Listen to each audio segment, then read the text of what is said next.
And look, YouTube, and welcome back to a new video with me, Rams fan YT. In today's video, it is the World Cup final, the moment we have all been waiting for. Current European champions Spain look to defeat current holders Argentina, who look to become only the third ever team to win back-to-back World Cups.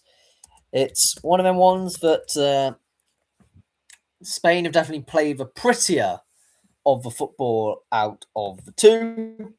Although Argentina have been ruthless in front of goal. It's a classic game, probably, of attack versus defence. Although we suspect that Spain will have the majority of the possession in this one. Last time these two teams met, it was 6-1 to Spain in a friendly, and before that, 4-1 to Argentina. So it's always been a bit of a high-ranking affair, all in all. Normally lots of goals, which is what we want to see. We saw that last night as England claimed third place to beat France 6-4, which was a record for a third, fourth playoff match. So England claimed bronze, and we shall go through the starting lineups. 4-2-3-1 for Spain, who are marginally more favourites in this one, with Ine Simon in goal, Cucurella, Aymeric Laporte, Kabassi and Pedro Porro as a back four. Fabian Ruiz and Rodri are holding midfielders. An attacking midfield trio of Baena, Dani Olmo, Lamine Yamal, and Oyarzabal is leading the line up top. A 4-4-2 for Argentina with Emiliano Martinez in goal, who was obviously had them heroics in the penalty shootout last World Cup round. Montiel, Romero, Lisandro Martinez, and Tagliafico. A midfield four of De Paul, McAllister, Enzo Fernandez, and Nico Gonzalez. And the forward two of Julian Alvarez, and of course, Lionel Messi, who is looking to get, of course, the golden boot. He's 2 goals away from that due to Mbappe's couple of goals last night. Looking to end his World Cup career on a high, one of the greatest players to have ever worn the shirt. So, yes, let me know your predictions, who you think is going to win, scores. I'm going to go with a Spain win in this one. I think it could be relatively comfy and maybe a relatively high-scoring one. Last time round, the World Cup final was a 3-3 draw in extra time, a penalty shootout that went the way of Argentina with Emiliano Martinez in goal. He did a bit of a crude celebration, didn't he? But yeah, all in all, I think to a man, this Spanish squad is, for me, definitely favourites to run out as champions in this one. They did in 2012 win the Euros after winning the 2010 World Cup. But looking to sort of do the inverse in this case of getting both continental and the world champions. And it's quite a squad, really. And if you look at the benches, they've made some great substitutions when they've needed to, the likes of Nico Williams. Pedri is on the bench, Ferran Torres.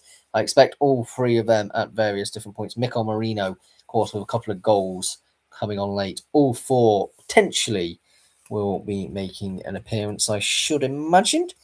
For Argentina, they've tended to stick with how it has been, but Lautaro Martinez has been a frequent person coming off the bench, and Paredes, interestingly, has dropped to the bench, is not starting in this game, considering how much he has actually controlled midfield.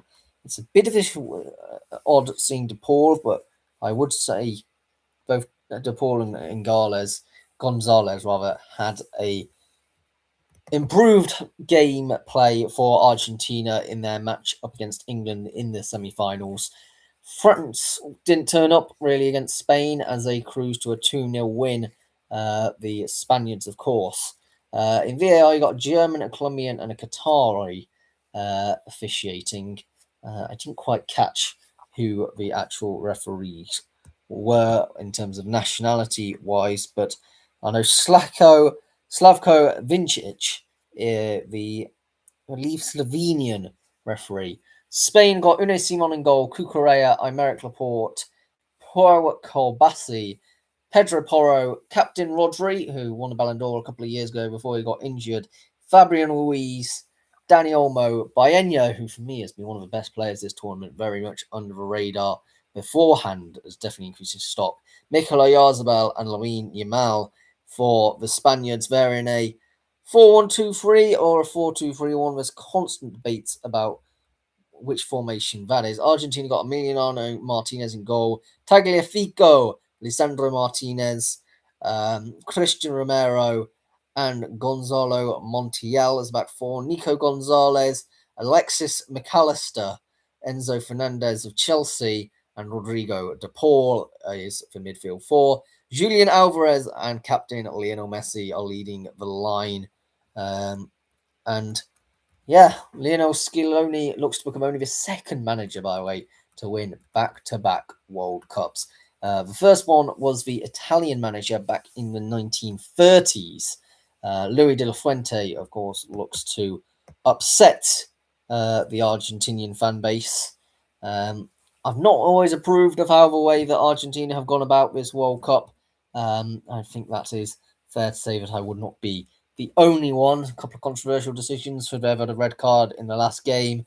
Should Argentina have had that goal disallowed against them from Egypt? I don't know. And of course, the controversy of the halftime show in this one. We will probably remain on air, but I don't think much people care about it. I'll try and provide some in-depth punditry for you. Of course, I am no professional. There is a guy in a very florally shiny suit jacket singing some opera by the looks of it before the start of this game. So invariably, we are going to be starting late in this game. And I think it is going to be Argentina to kick us off. They're going from right to left, Spain going left to right, and it is Argentina to kick us off. And I think last time we saw Argentina up against England, they had a very physical first half. Spain tend to dominate possession. They have already regained the possession. It's all the way back with Unai Simon at the moment. They'll just look to sort of dominate it, but you do get their nerves emerging at times at this stage. It is a very big competition, and Spain obviously reaching the final of the Euros, played against pressure, as did Argentina at the last World Cup. But at the moment, it's Dani Olmo in midfield. And yes, Spain just looking to control the possession at the moment with Pedro Porro. He goes back to his defensive partnerships. Like Aymeric Laporte and Kabassi have been great this World Cup, only conceded one goal the entire time from Spain, and they've not really changed that back line, which makes a lot of sense. Dani Olmo progressing it out wide. It's cut back in field. At the moment, Baena has been involved a lot in the game going forward. That will be a free kick, though. And that's the first foul of the game. Argentina have won it. It was Pedro Porro who came in with a strong tackle there, and they've decided to go defensively for the set piece. At the moment, Emiliano Martinez has it just on the edge of the D, in the own penalty area, that is. And they're working their way down the left. A quick play by Argentina here, but they've opted to switch play instead. I thought there could have been potentially a mounting attack in that particular position, but here they come down the left-hand side. Opted to go in field, Gonzalez, and he obviously has come onto the game for this one. I don't think he started in the last one, so a little bit of a tactical tweak by Scaloni. And Dani Olmo is pressurising Emiliano Martinez, but Argentina are more than comfortable and are attacking on the right-hand side. A typical 4-4-2 formation today for Argentina has been quite effective so far this World Cup. It's hard to deny that, especially in terms of goal-scoring output. And what's quite surprising is we're seeing how much possession Argentina are having, considering we were expecting Spain to dominate the possession stats, and this is so far not turned out that direction at all. It's all the way back with Emilio Martinez in goal, though. Yeah, Spain struggling to get a foot in at the moment. Maybe they're just content to let Argentina play around in their own half. They are taking a throw in Spain on the halfway line. Goes all the way back to Unai Simon in goal. It doesn't certainly feel like it's going to be the 6-4 that we saw last night. There was a bit of an altercation there between the Argentinian defence and the Spanish attack. And I think he's just blocked him off the ball in that position, Montiel. De Paul is protesting it, but it was I think it was Baena who was trying to work his way through. So Spain have a chance to keep possession here, and they've actually attacked beautifully well. It's out with Lamine Yamal on the near-hand side. He's crossed in field. He gets the return. It's a shot, and it's straight at Emiliano Martinez. That's Lamine Yamal. First effort on goal, though, goes the Spaniards' way. And it turned out that Argentina's possession, it was a bit fortunate to come into the path of Elmo. It was deflected into his path, and then it gives the return to Lamine Yamal. But ultimately, Emiliano Martinez was not going to be concerned too much. But possession given away cheaply as Spain come again. It cross-field, the block comes in.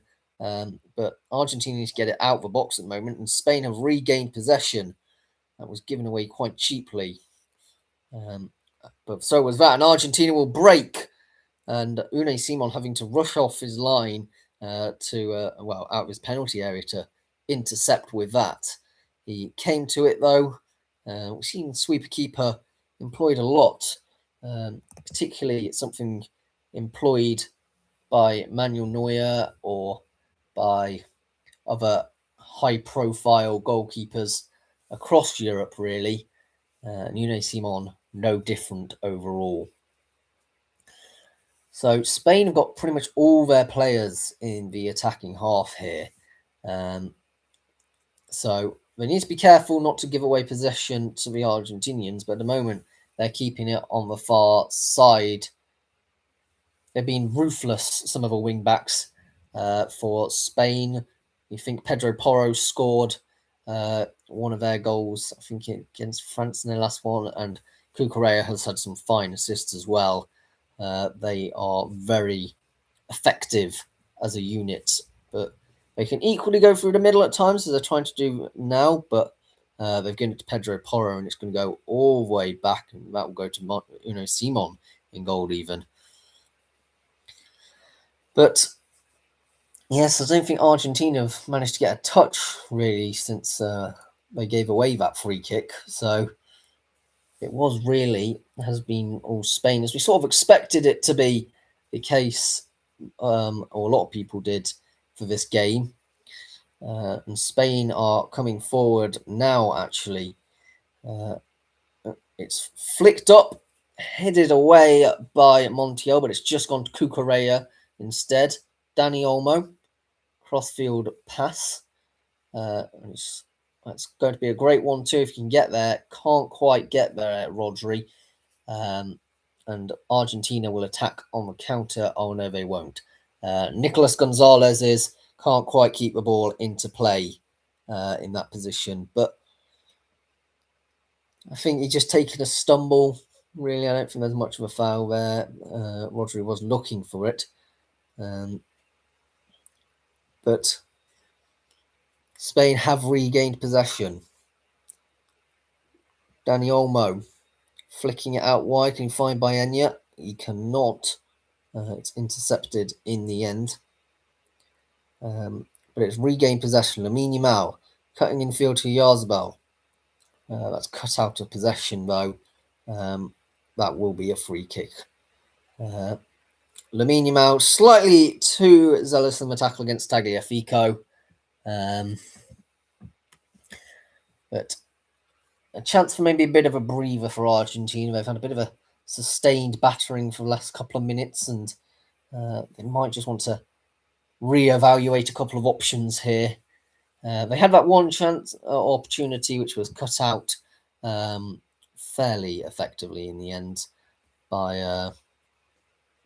To be fair, I think I maybe a bit unfair by Lamine Yamal. It took a deflection into Emilio Martinez. I think he still had it covered, but maybe wasn't the easy shot I was implying. But it'll be a throw in for Argentina in the attacking third for them. And yeah, I think there's been a lot of games that Argentina have had which are going to extra time this World Cup or done last minute. So you have to pay attention, switched on all the way to the end of the game if you're Spain, and they'll know that. It's all the way back just with Emiliano Martinez at the moment. So not too much going on to say. And that's a poor ball forward. Spanish throw-in. The World Cup trophy has been unveiled to Donald Trump. I'm not sure what he's done to get any merit to be giving that away today. Very much interfering with a lot of decisions. Got him that red card overturned for the USA up against Belgium. Bit controversial. A long flicked on pass. If Lamine Yamal can get here, he can't quite. But that would have been a beautiful ball if that would have found him in the target. Alas, Argentina will retain possession. Well, Spain don't really look like they're sleeping on it, and it's a very different tactic than I thought we would have seen. Argentina were very physical, a lot of fouls, a lot of niggle up against England, trying to get into their heads. They've not really done that against Spain today, which is good to see. I'm not complaining about that in the slightest. But a lovely flicked on ball forward again. I think it's Rodri again. Lamine Yamal yet again can't quite keep it in. But I'm liking what I'm seeing by Rodri. He's doing optimistic passes, which is exactly what you want your holding midfielder to do. The aerial duel is won by Spain there. It's a bit confusing from that position. And they'll just keep possession. They're just content at the moment. Things are going their way. Rodri playing across field to Cucurella. He's going to go back to the defensive partnership. Back with Cucurella again. Who'll try and release Baena, but can't quite get there. It will be instead a throw-in for Spain. Montiel is being a bit of a physicalness, if you were wondering who the most physical player so far in this game is. Another flicked ball on forward. Kind of gets Baena this time. It does. He's content to go back to Cucurella, which is a bit of a waste for that beautiful pass, to be honest. But yeah, Spain coming forward. Flick trying to find around the corner. It's flicked on behind by Argentina by Lisandro Martinez. A great bit of defensive work by him. Manchester United player, I believe, Lisandro Martinez. And it will be the first corner of the game, and it's going to go to Spain. A sea of light blue and white striped shirts for Argentina. And Baena will be the one to take this corner kick. Not a lot of aerial players within the Spanish team, but not really the same. Neither can really be said about Argentina either. They're not the most tall players. Baena's cross comes in. It's found Olmo, but it's cleared initially. Olmo does get the return though. He's flicked that out to Rodri,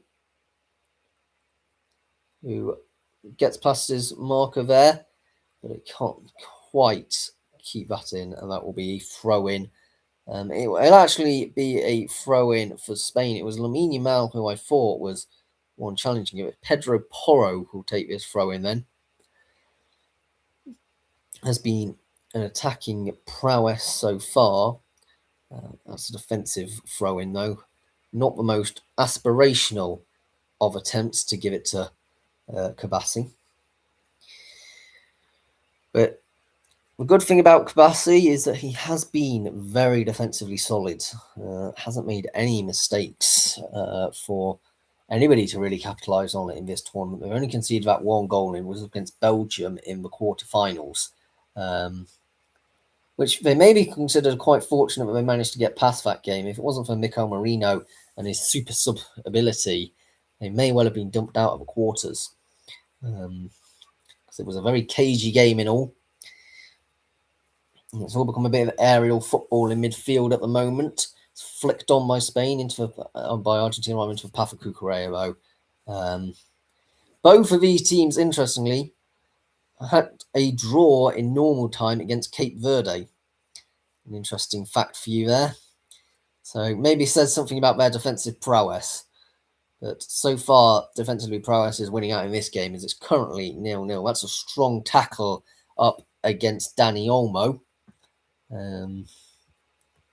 He went falling to the ground. It was McAllister who was the one who went in lunging in there.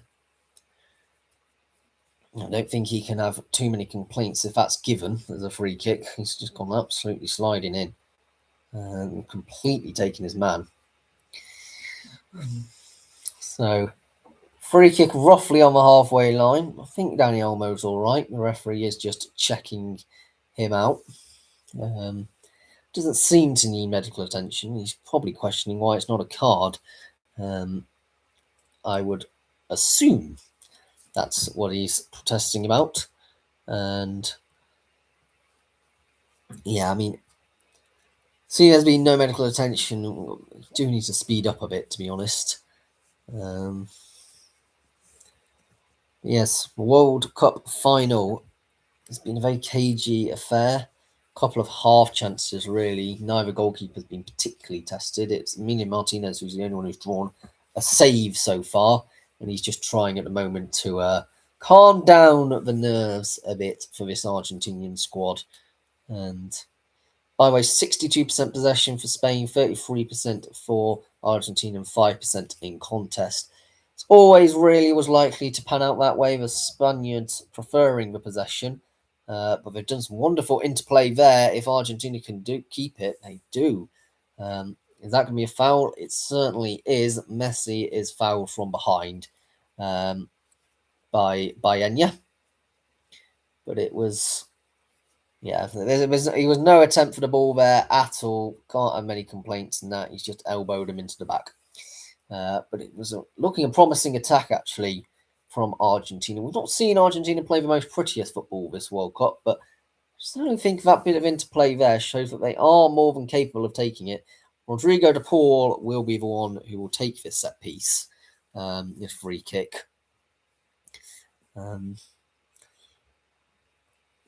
Just because of the way it's found out, I tended to have watched a fair few Argentina and Spain games as live watch-alongs.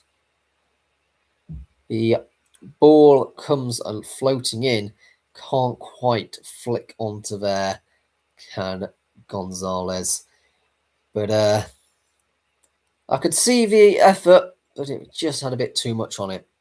And so Spain can regain possession and the momentum. Just trying to find them little bits of weakness, which so far Argentina have been very good at. Some of it has, of course, been self-inflicted, but due to their positions, like the defensive substitute. Lamine Yamal's cross was saved there by Emiliano Martinez. He was, great lofted ball again into feet. Unfortunately, his cross hasn't quite come off. He's had some wonderful distribution into him at the moment, particularly by Rodri. Unai Simon, that's poor by the Spanish goalkeeper. Number 23, I love that Spanish goalkeeper kit, by the way. It's an absolute beauty. So Argentina have a chance to have a spell in possession and trying not to give it away too cheaply in their own defensive area. Goes all the way back with Emiliano Martinez to Alessandro Martinez. Long searching ball forward, and it will find the intended target, but a bit too much done there in the end. Maybe even Lionel Messi. Is that going to be a foul? The ref does eventually blow his whistle. Whether that was for Tagliafico against Lamine Yamal, or whether for the earlier challenge against Dani Olmo, not quite sure. Well, if that's the tackle, Lamine Yamal sort of crashed into a player. Nico Gonzalez has a weird deflection as well, to be fair. But ended up Spanish's way. It was all a bit odd which one was which, that, to be honest. Was it a block of a run or was it running into the back? A contested one, to say the least. I mean, at the moment, Spain have been very strong. That's a bit of, well, Bayenya couldn't quite stay on his feet. Well, I think it was a foul for it, but I think it may have just been a bit of upper body strength, to be honest, by Christian Romero. But it has been a bit of a shove there. Maybe lucky not to get a free kick in that process. And just a throw in for Argentina will be what's given. And there's a player in Argentina who's just gone down like a sack of potatoes. It's Enzo Fernandez. He seems to have done that in every game so far this tournament. He's just kicked the ball and kicked Dani Olmo's leg in the process. I don't really know what he's complaining too much for about Enzo Fernandez. So he's not gonna get anything from that. Bit over dramatic, I think it's fair to say, by the player for Chelsea. This is how he plays his club career. So I wonder what Scaloni will be thinking at this moment in time. So 20 minutes in, 0-0, not a lot in it. We're not far from a drinks break. A long ball forward by Emiliano Martinez, just not got anything on it, to be honest. And well, Spain have been meet every single pass at the moment. They've just been intercepting everything. But it's Argentina with the interception now, and they've got a lot of bodies in midfield, but not a lot of them are going and making runs forward, which has forced them to go all the way back to their defence. And that's the sort of thing you do out of possession. You know, you press, you push high, you make them go and force into defence. I don't know what that free kick was given for. I think it was offside, maybe. So, Spain can't keep it in. It's going to be a throw for Argentina in their own for a defensive third.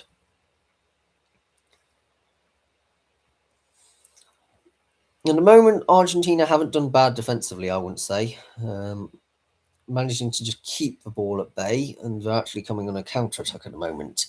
There's bodies going forward. It's going forward for Alvarez. But it's going to be offside, ultimately, given by Julian Alvarez, against Julian Alvarez. So Dani Olmo has been involved in everything so far this game. He's not always won the ball as he lost it there, but he's certainly been involved. You can't criticise him too much for that. Maybe we want to see him a bit progressing further up the pitch if you're the Spanish position, which I think all English fans are at the moment, considering what some of the controversies of the last game was, and I think a lot of the world are at the moment as well. Surely in an offside position. Felt like Oyarzabal was offside there.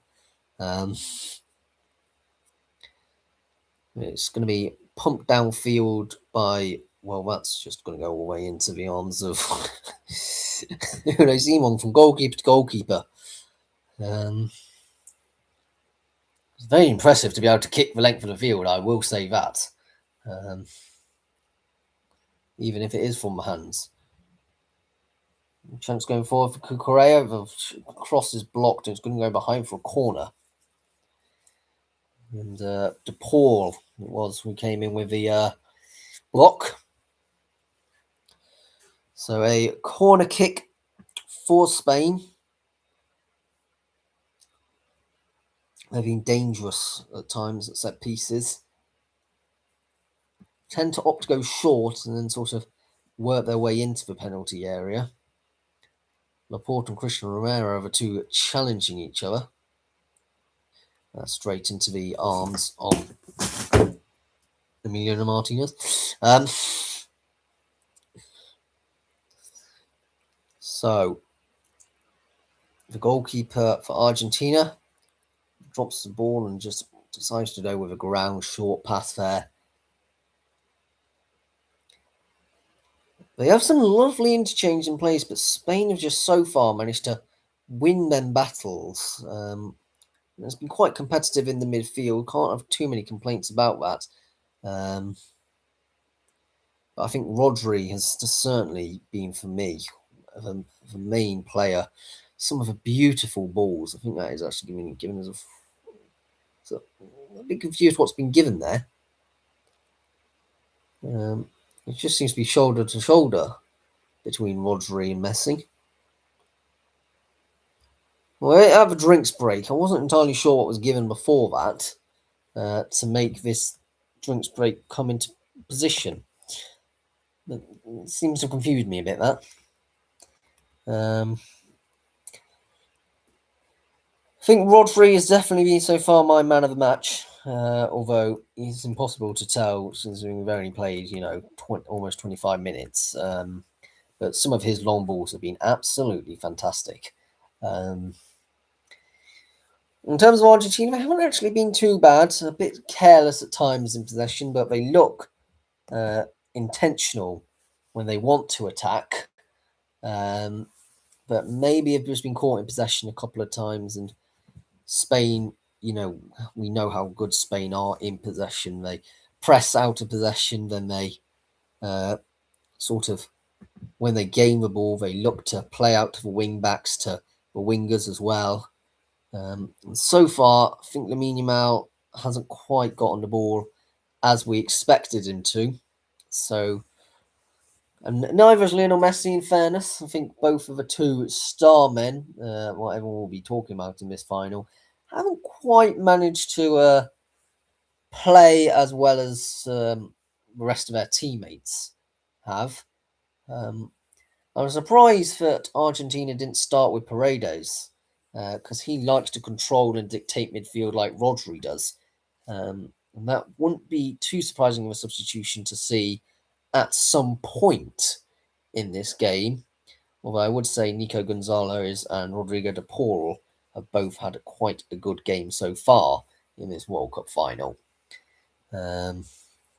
They've been working it well out wide and sort of kept their opposing sort of wingers a bit quiet.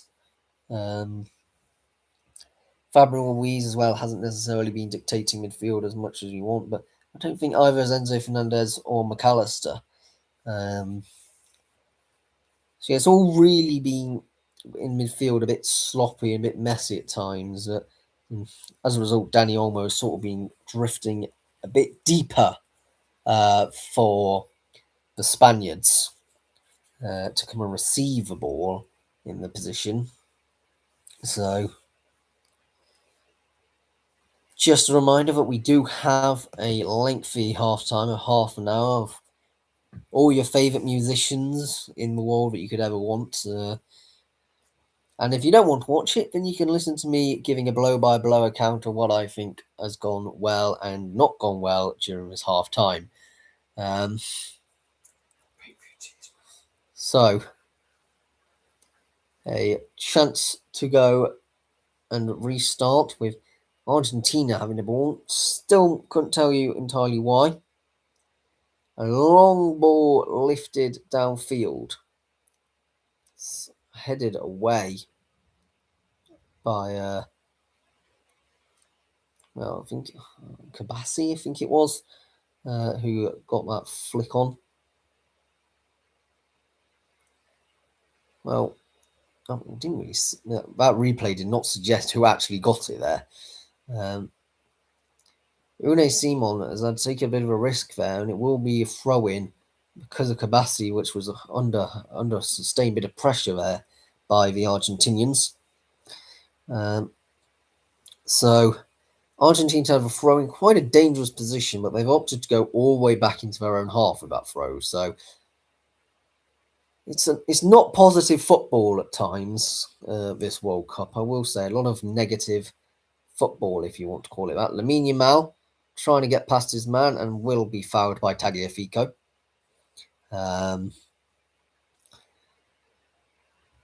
Yeah, I think he's just held him back, Tagliafico. There's no way. I mean, he's tried to dive in while holding him as well. Pedro Porro. Well, we're going to see probably like the England game, Spain to be the first one to get a yellow card, and then some stupid decision, and then as a retaliation, the referee will give a yellow card to Argentina. Pedro Porro. With it now, he's opted to go in field time error report.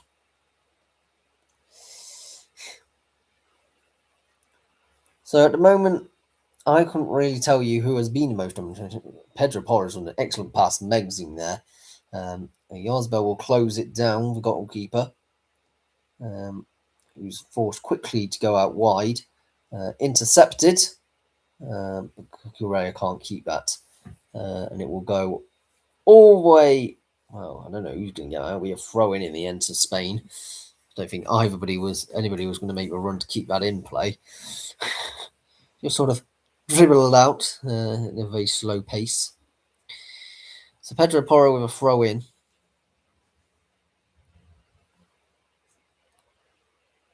And lovely 1-2 bit of football.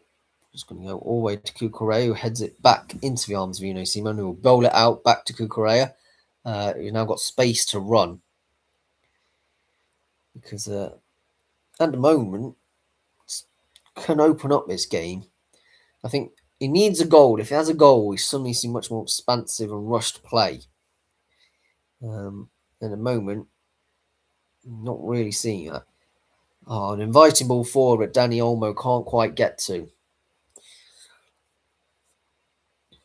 But yeah, I just don't think Olmo would have been able to get there, to be honest. It's good play, it's good build-up play. But I have slightly said with Spain that the problem has been this World Cup not having a natural sort of number 10, Harry Kane-like player, or number 9 rather. They've had number 10, but they've not got anyone. I don't think Yazbel is quite as good as a Kane or a Haaland or a Messi or someone like that who can just bang in them goals. Oh, Pedro Porro can't find the through ball to Lamine Yamal. And that's what Spain do. They try and power it down the wings. But when it comes to actually trying to get into that final third, it's sometimes a bit difficult. Christian Romero is putting a sustained pressure there. And somehow Argentina just ran out of room there and gave the ball back to Spain. And they're lining up in the box now at Spain. Lovely touch by Baena. Cross, though, does not find the intended target. And Spain will have to rebuild from their defensive line. All the way back with Simon, actually. So it's one of them positions that at the moment we're slowly ticking towards half time. Is that a foul? No. So I'm guessing at the moment that it's going to be a game may just peter out to a 0-0 at half time. We've got about 15 minutes or so, just over with the stoppage time included. That will be a free kick. Alexis McAllister was the one pushed over by Rodri there. It's a bit of a light challenge. I'd say maybe a bit of a fortunate to get away with that. He was definitely went down looking for it, McAllister. First burst onto the scene with Brighton, of course. But it's going to be one of them ones that gives Argentina an opportunity for a good free kick here. I think Lionel Messi will take this. He's switched sideways, gets returned as Messi. Can't make the forward run though. It's cancelled out, and I think a player's just been nicked there. Play on, says the referee. Not like one of the Spanish defenders have been nicked. Mm-hmm. Ball out to Pedro Porro. He actually finds Dani Olmo instead. Cross-field ball to is that Fabian Ruiz? He's with Fabian Ruiz now, rather. Rodri and Fabian Ruiz seem to swap places for some reason. I don't know what logical situation was that, but since the drinks break, they've swapped their roles in defensive midfield. And progressing forward to Cucurella. He doesn't want it, so he goes back. Lovely through ball for Cucurella over there. And the cross comes in, it's blocked, intercepted, whatever you want to call it, but it's gone out for a throw in for Spain. Or it was offside in the end. Was Cucurella, but it was Christian Romero with the important block. It's very hard to call that offside, to be honest. It's very marginal. Very, very marginal. On a different day, that may well have been onside. And maybe we'll have a cache of Argentina going to the officials if you want to go down that route. And conspiracy, which I think is growing more and more legs as it goes on, this World Cup. So Argentina with it now. I'm going to progress downfield. That's going to be headed behind for a throw-in. Nico Gonzalez has actually had a relatively good game, I think, so far. Tagliafico to take the throw-in. That's a positive move forward if Messi can't quite keep that. It's going to be a throw-in for Spain. Tagliafico can't quite believe that, having been involved with a altercation with Rodri. I mean, rightfully so. Definitely came off Rodri last. In that position, Pedro Porro.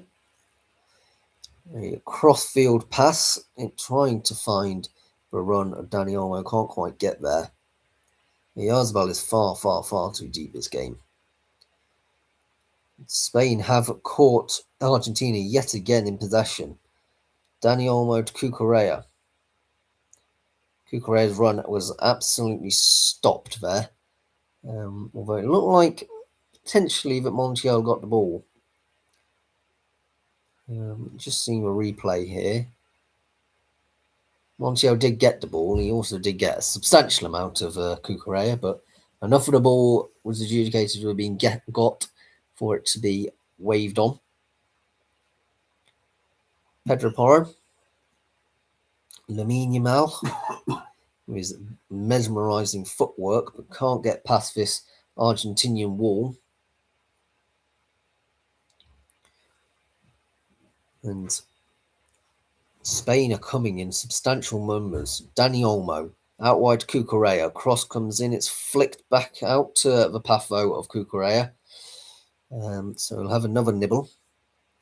A cross comes in. It's headed away. At times, Argentina have been under serious duress, but they can break here. It can't quite get there in the end. It's Julian Alvarez who was looking for the run. But yeah, I think Spain broadly, although not a lot in there, for the attack by Spain here. We've not got long left to half time, and I might actually have something to eat, so I might leave the stream at half time, assuming it is such a long half time. Hope you don't mind me going off camera for a bit to go and get something to eat. Keep your own entertainment. You got some music. Listen to that. I'll hopefully be back for a little bit of the analysts, but I don't imagine I'll be there half an hour. That's a shot into the arms of Emiliano Martinez. Yazabel with the shot. It was a wonderfully worked shot and effort, actually. It was a bit of a long-range effort in the end. But yeah, Yazabel, in a sense, could have picked anywhere. He just sort of scuffs it a bit. It's just gone straight into the arms of Martinez. If that was anywhere out wide, that would have been a goal. I would have said. As that comes back to the point I said earlier, Spain need a clinical goal scorer. It's what we just don't quite have. If they did, they would be, hands down the best team that one of the world has ever seen, I think. But maybe it will just be enough for them. And they adapt their tactics to play accordingly. And at the moment, Argentina, though, have it out wide. The 4-4-2 technique is a very original and old tactic, but it is being used quite effectively, I would say, by Argentina in this game. I don't think much has changed away from the 4-4-2 tactics, to be honest. I don't think 4-2-3-1 is too far off, to be honest, at times. That will be a foul, surely. And a yellow card is finally given to Lisandro Martinez, as the Yazabel's run was well and truly snapped off, if you could say that.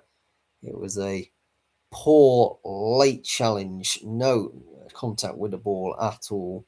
And that's probably accumulation of several, to be honest, but it was a bad challenge as it was. He just scissor kicked really into Yazbel. So the first yellow goes to Lisandro Martinez.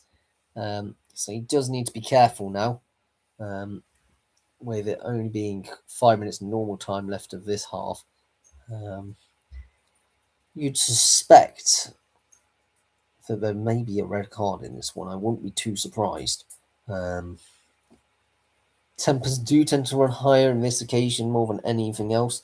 At the moment, Spain are beautiful in attack, though.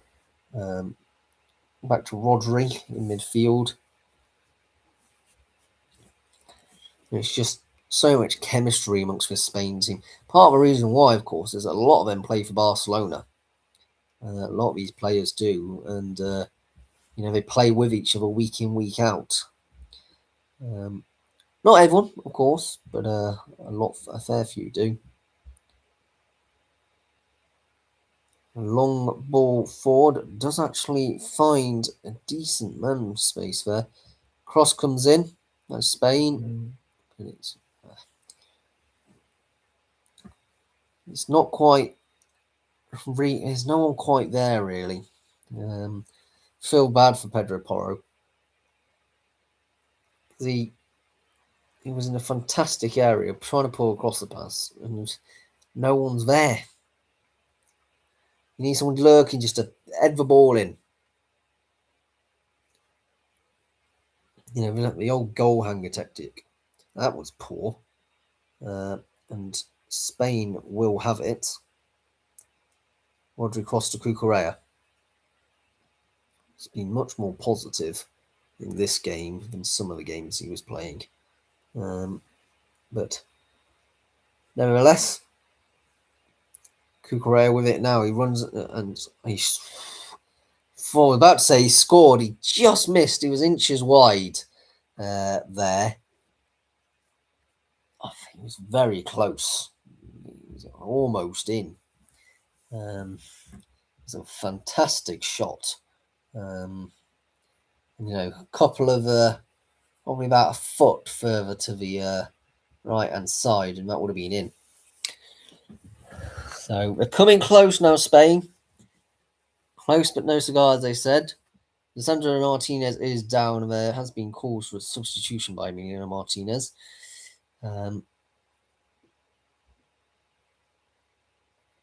He will have to go off, by the way, if he has treatment of any sort. So it looks like they are potentially going to be bringing on a substitute here. Nicholas Otamendi will be coming on for Lisandro Martinez. Well, we just saw him being booked. Nicholas Otamendi spending 5 years of his career with Manchester City. A very good player. So it's not a bad player to have at your disposal off the bench. Although I think Lisandro Martinez will be a little bit disappointed about that. He's not had the greatest display this half, I would say. He's not been bad, he's just been a bit average, and obviously that yellow card will be the overriding memory.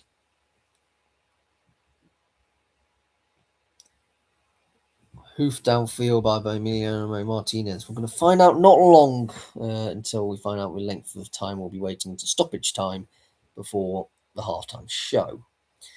And Argentina almost got there. It was a great little bit of run, wouldn't it? If that came off. Well, Gonzalez, I've been really impressed with this game. SofaScore does not seem to agree, but I think, in my own opinion, what I'm seeing on this game, he's made the right options has been made by him, let's say. I think it's more down to Alvarez not really getting into the game so far. Long ball forward that Argentina will run onto. Unai Simon yet again rushing out to clear it. And Argentina will win the. We've got 4 minutes at a time, by the way.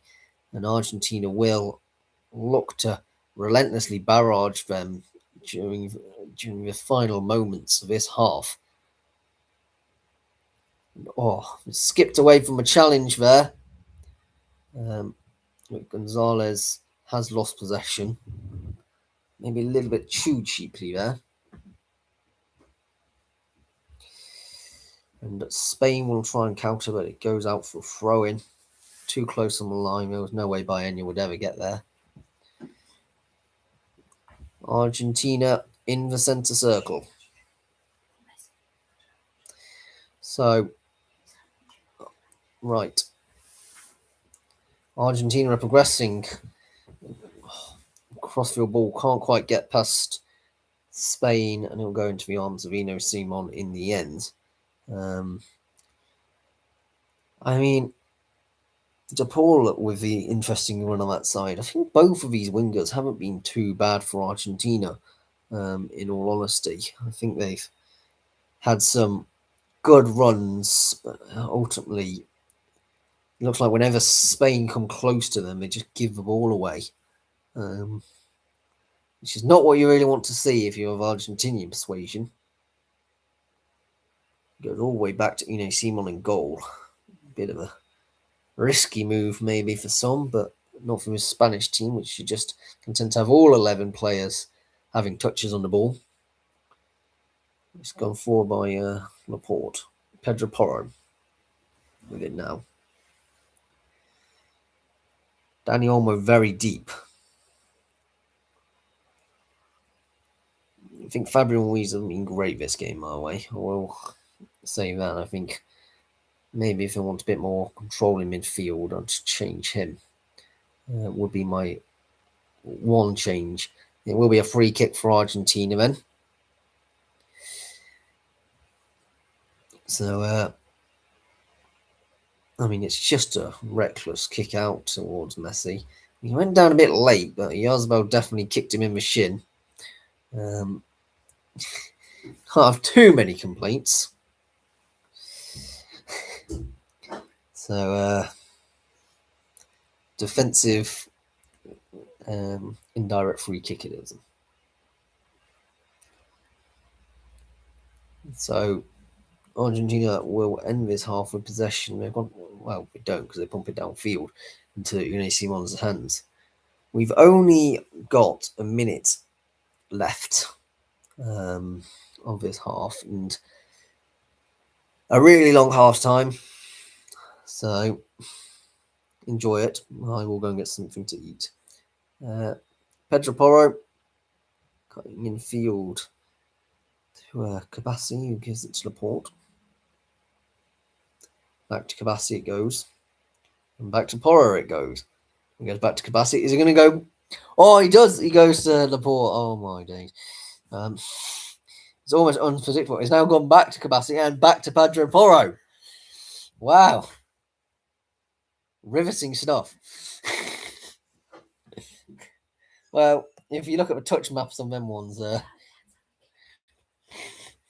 it's not quite necessary, I don't think, to keep it switching play that many times. Offside in the end is the flag. It's actually the full-time whistle. That is half time. Go and enjoy yourself. I will go and get something to eat.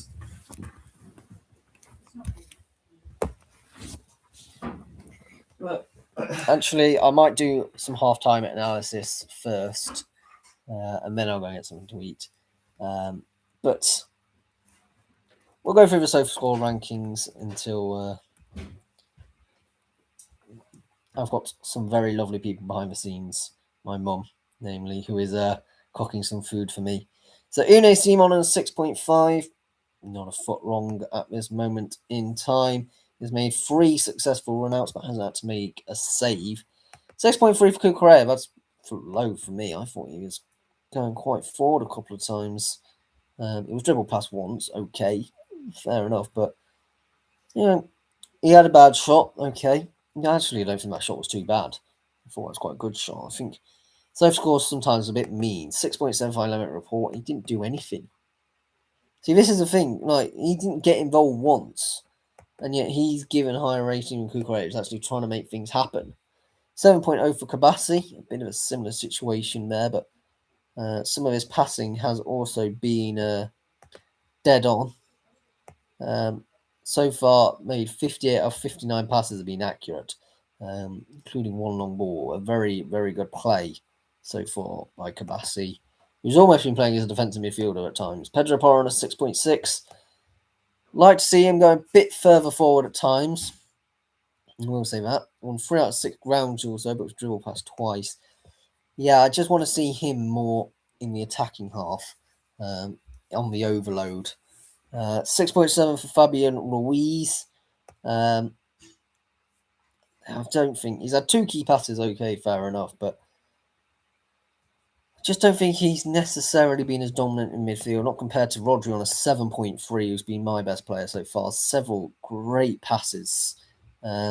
Both of his long balls have been accurate. There's been some incredible balls in all. 50 out of 52 passes have been accurate. Has yet again demonstrated his world-class ability in a holding midfield role. 6.7 for Baena. Want to see him get a bit more on the ball. Not a lot. Only 1 out of his 4 crosses have been accurate so far as well. So I think he needs to get on the ball a bit more. Try challenge that Montiel link there. 6.0 for Dani Olmo. Been for great so far today. 1 key pass. I mean, he's just always been there, trying to be the outlet, trying to make things happen. Coming in slightly deeper, going up further up if the pitch if need be. 6.6 for Lamine Yamal. Hasn't quite had the game that we come to expect him to have. I think he's been a bit quiet this game. He's been quiet all tournament for me, to be honest, Lamine Yamal. A couple of good touches, fair enough, but yeah, a bit quiet. Talk about quiet. Yazbel on a 6.4. A horror show, really. Had 1 shot, very tame shot, straight at goal, and 1 offside. And that was really all we've had to talk about for him. 7.3 for Emiliano Martinez. Has kept so far a clean sheet. Made a couple of saves as well. So when called into action, he has been there for it. Yeah, again, can't really fault him for doing much because he's kept a clean sheet so far, despite the dominance of Spain, which have just absolutely dominated momentum in this game. 6.4 for Montiel, not on the ball anywhere near as much as I want. Dribble pass once as well and committed a foul. So yeah, I just think Montiel is being bested a bit at the moment. 6.7 for Christian Romero. Defensively, hasn't done a lot, to be honest. No one's really challenged for defensive lines. It's all been a bit cagey, a bit of a battle midfield at the moment, I will say that. 6.7 for Lisandro Martinez, who came off injured on a yellow card as well. A bit of a reckless challenge for that scissor kick and all. But he was dribble past a couple of times, maybe a bit of a weak link as well. So bringing Nicolas Otamendi on should hopefully, for the Argentinians' perspective, shore up that defence. 6.6 for Tagliafico. I think he's been quite impressive at times going forward on this near side. 4 out of 7 ground duels won. Did give away 3 fouls, so maybe a bit of a physical player, but we knew that Argentina were going to be physical.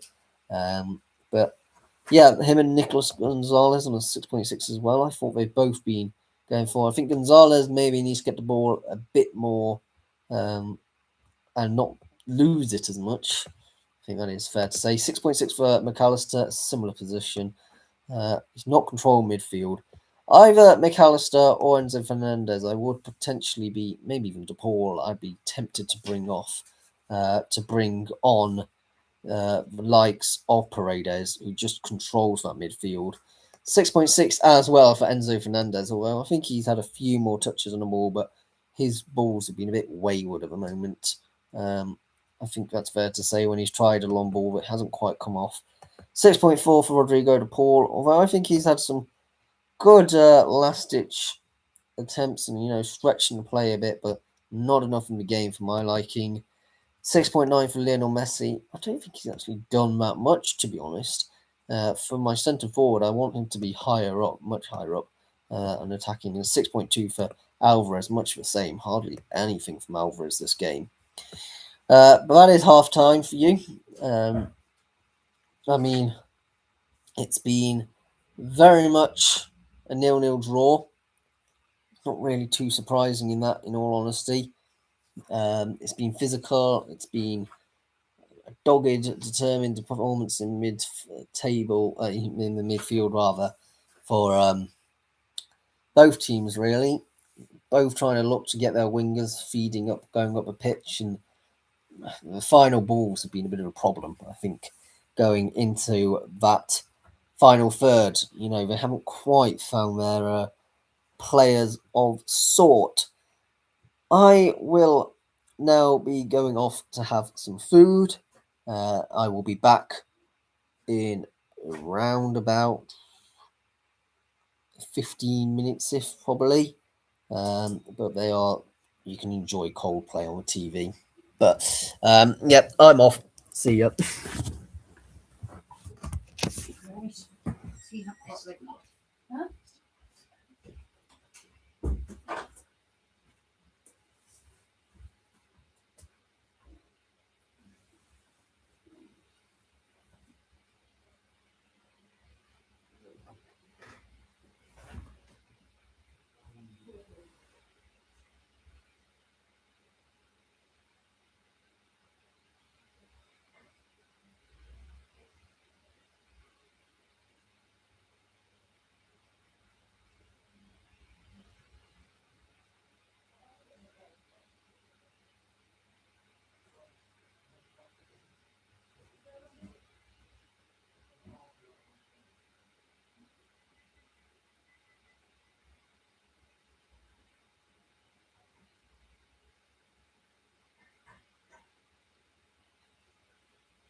Welcome back, stream. I had a very satisfying dinner while waiting.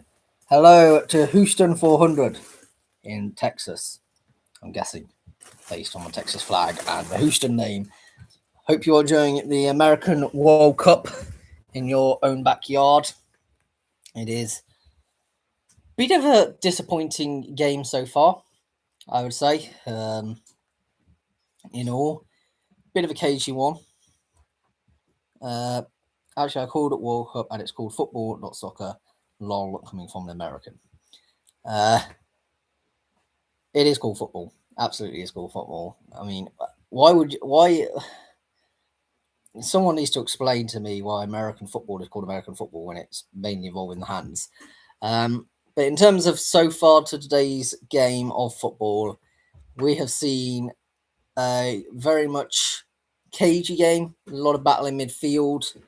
Welcome back to everyone as well. Thank you for the couple of likes and the 6 of you which are live out there. Yeah, the players are now beginning to come back on the pitch. Why not call it handball? Because you use your hand and the ball. Because there is already a sport called handball as well, I suppose. But we just call it rugby. That's probably offended a bunch of people. But yes, so all the players are coming out onto the pitch. Certainly, maybe a change, I would say, for the Argentinian midfields in the second half, I suspect. Just to look to dominate a bit more. I think Paredes might be a good option to come on. In fact, I think I saw Paredes walking out onto the pitch there. So I think he might be coming on. That's certainly an option. But they all seem to come on to warm up a bit. It's been a long break. So they may have to decide to warm up a bit. It's almost like a whole different game.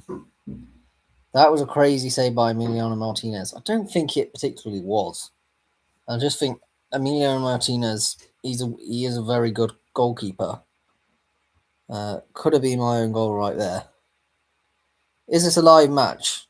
Yes, Abdul at Halik 1009. This is a live match. I'm watching the live feed right now over there. And I can't show it, otherwise the stream will get taken down. But I will commentate for your delight. Paredes is coming on. He is, I don't know who he'll be coming on for, but it will certainly come on. I have got myself a lovely beer here. It's a Doom bar for anyone asking out there. Spain had a more harder half. I suspect you're meant to be saying there, Houston. Yep. I think for me, Spain, they definitely had a better half. I definitely don't think Argentina harder path than Argentina, to be honest. Yes. Gonzalez then is coming off for Paredes. I think England was Argentina's toughest game. I mean, Egypt made it tough for them, and then England decided to just defend for the 35 minutes, a 1-0 lead, and that's sort of how they ended up here. Spain win today match. I think Messi's a little mediocre right now. He's currently not performing much in this game. We have kicked off back underway at the World Cup final. I don't think Messi's mediocre. He's had a good World Cup. You know, he was in contention until yesterday for the Golden Boot. But I just think in today's game, he's been a little bit off it. And Argentina have instantly gained possession, by the way. But they're always so sloppy with it.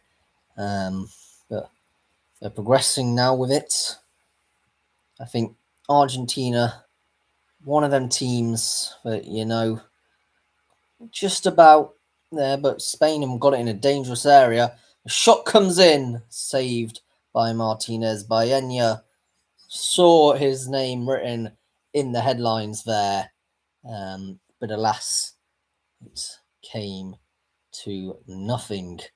It was a good run. Don't mind it, but it was caught by Martinez in the end. A long lifted ball forward, which is having to be dealt with by a combination of Kabassi and Laporte.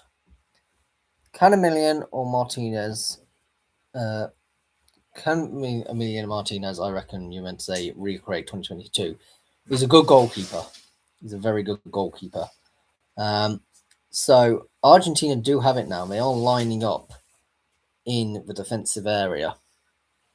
They're just trying to find that path through to get there. So for it's Simon in goal, Cucurella, Laporte, Kabassi, and Porro, Rodri, Ruiz, and Olmo, Baena, Oyarzabal, and Yamal for your Spanish lineup. I thought Argentina would lose Cape Verde. Stop being ridiculous. There was not any way they were going to lose to Cape Verde. That would be so embarrassing. That was a very good foul there by American Laporte. He got all the ball, entirely got the ball. And it was a question, I suppose, of whether it was a corner or a throw in, I suppose, not actually if it was a foul. It was a good bit defending by American Laporte. It will be a corner then. Whipped in by Messi. It's going to be a second corner there. It came off Rodri by the looks of it. Because to be honest, Vizini had a draw against Saudi Arabia and Uruguay. He did. Yeah, but he was their best player. Their goalkeeper was the best player. I mean, if it went to penalty shootout, it might have been a different question. But they weren't a high-scoring team. They managed to get 2 past Argentina, which was very odd, to say the least. And first, Argentina, Martinez in goal, Tagliafico, Otamendi, Romero. Well, they made a couple of changes, basically. Paredes and Otamendi come on. It's far too quick. They haven't fixed the graphic. It's far too quick to go across top. Kevin Pena was a real star against Uruguay because he pretty much scored a 40-yard goal. I haven't actually got a chance to get around to see the Uruguay versus Cape Verde game. The only Cape Verde game I actually saw was their game against Spain, where they also drew 0-0. Did that as a live watch along. I went on holiday basically for the entirety of around 32 and last week, game week of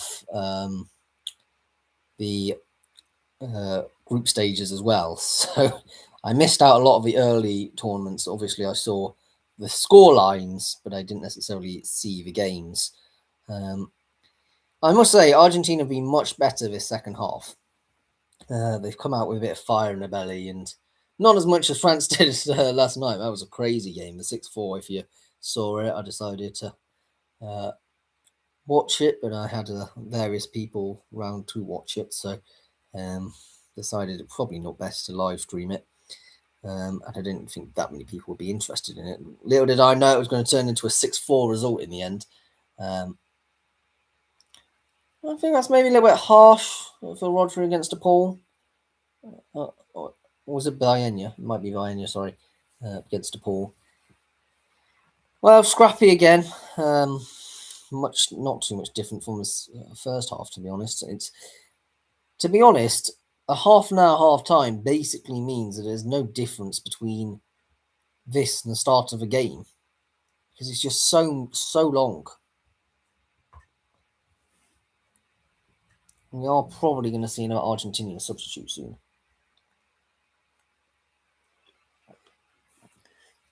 But because there is someone, I can't quite see who it is, who's lining up as a foul.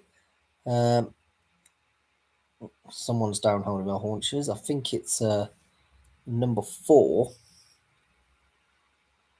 It's a bit of a cheeky one. I don't think there was much there by Baena at all. I'm not sure about that one. Montiel was the one who went down holding the back of his calf. So much battling in midfield. No team has really come out on top of it, to be honest. Cucurella keeping it around about line with Laporte, and he's giving it to. Was that a foul substantially off the ball there? If that's the case, that certainly deserves to be a card because there's a player down holding the face. There's a bit of argy-bargy. And, right, that should be a yellow. Yes.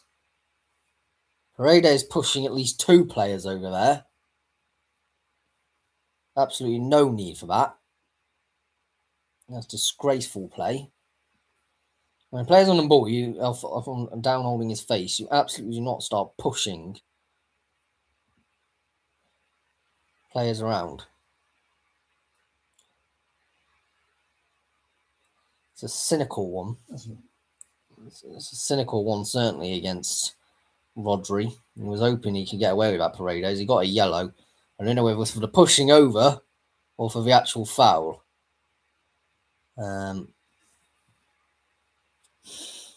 So, either way, he's in the book. Paredes on a yellow. So, Spain have a chance to come forward. I still think there's definitely a chance for a red card in this game. Either Argentina will be reckless enough to get one of their players with a second yellow, or Spain will lash out and do a bad challenge and get a player sent off. Lifted ball forward by Rodri, I think that was. Couldn't quite find the target of a Yarzabal. Cucurella was trying to press down, couldn't quite manage. Picked up in midfield by it was Fabian Ruiz, I think. Dani Olmo battling far out there. And that's cut out pass to be a throw-in for Argentina. Dani Olmo's been everywhere this game, all across the front line. He's not had a lot of the ball. He's been pressing and been very impressive.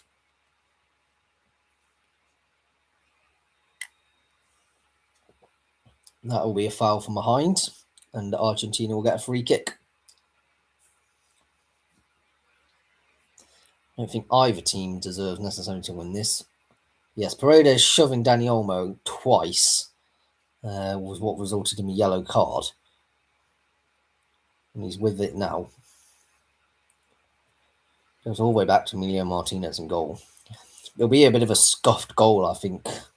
It's got 1-0 written all over this in a moment. And shoved onto the floor is another Argentinian player, this one by Cucurella. Can't quite believe what's going on in front of my eyes here. Montiel was the one who was on the deck. Argentina trying to break. He'll go back to Simon. Alvarez was trying to chase it. So, yep, as my dad who's also watching alongside me saying, a lot of the dark arts. Yeah, dead right. Oh, some great counter-fluid play by Spain. A great chance here. Feeding through. Oh, Yarzman, what are you doing? To Cucurella. The attack could hopefully be kept alive, but it's not. We just passed around in midfield again. I thought Yarzman could have done much better there in the penalty area. Lifted ball up, looking for Lamine Yamal. There's a foul potentially called there, but no, says the ref. To DePaul. It's a bit of rushed in the midfield at the moment. It's a knockdown field. Yeah, real battles all over the place in this game. You can never quite tell who's going to win what. There's another player, I think it's Laporte, holding his nose on the ground. Not entirely sure what happened in this one. We're not actually seeing the foul, we're seeing that opportunity, which I'm trying to be a 1-2, and he's just trying to be too clever there. Yarzabal actually was one with a great pass. It was Fabian Ruiz who decided to try the back pass. I apologise to Yarzabal, that was not actually a bad ball. It was Fabian Ruiz who, for no reason. Olmo Tight angle. Cucurella can't quite get there, but it will go behind for a corner. His work rate by Dani Olmo is absolutely phenomenal. I think he came off Enzo Fernandez last. Either that or Montiel. But one of the players, there's a lot of them who were going down there. Cucurella was lining up for a shock. It was Montiel in the end.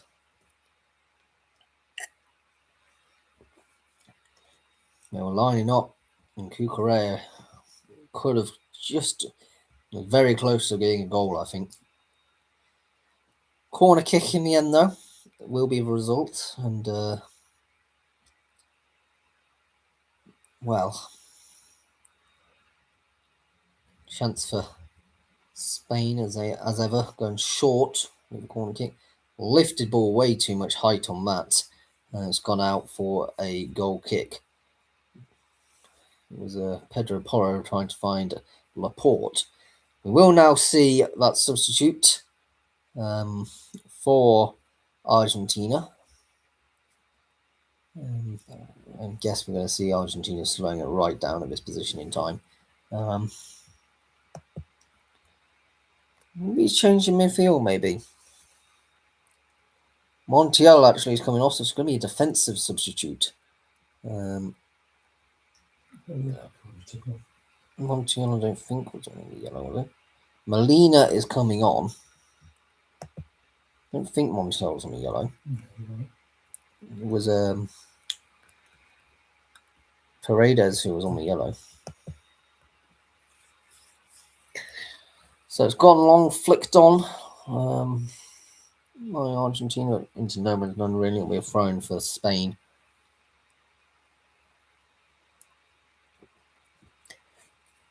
Spain have certainly been in the better positions to score, but haven't quite had that final ball. Argentina have so far provided nothing much. Cucurella. Infield it goes. There's a lot of players in this sort of team who are very high quality, and I expected a bit of a better game, but maybe I expected too much being a World Cup final, but don't always get the most prettiest football. The pressure does tend to get to players from time to time.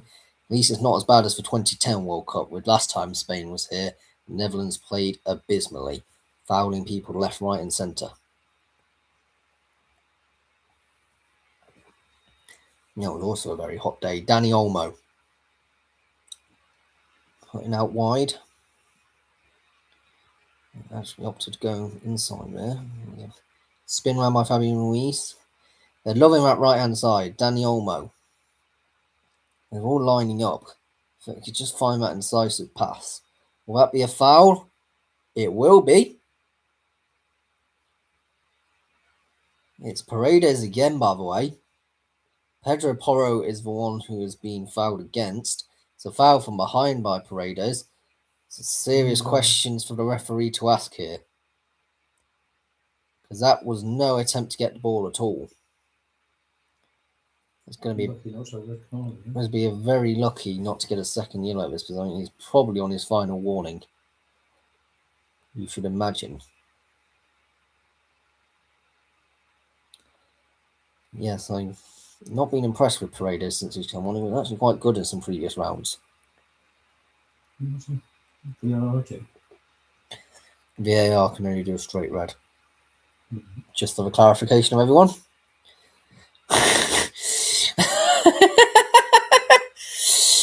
He accidentally, for those who are wondering why I'm laughing, the referee's just sprayed the shaving foam and he's trying to unclip it. He's just got it all over his backside. So quite funny, really. But it's going to be, is it a 3-man wall? I think it's 3-man wall. So various people lining up to take it. I think Lamine Yamal is probably most likely to it. Shot comes in straight into the wall. The seconds, it's blocked I'm surprised that didn't go out for corner. That was actually well done. That's actually an Argentinian throw-in. Great work by Alvarez doing his defensive duties. Well, Pedri's coming on, as is Ferran Torres. Yarzabel's day is done. Was very ineffective, as is Fabian Ruiz's.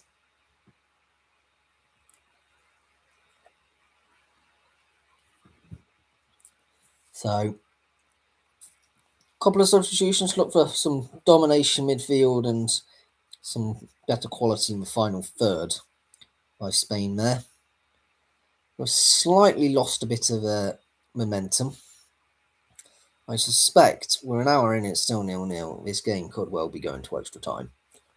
It's quite early to call that, but unless something in the hydration break is seriously said, that's going to be another foul. Very dark arts again coming into this.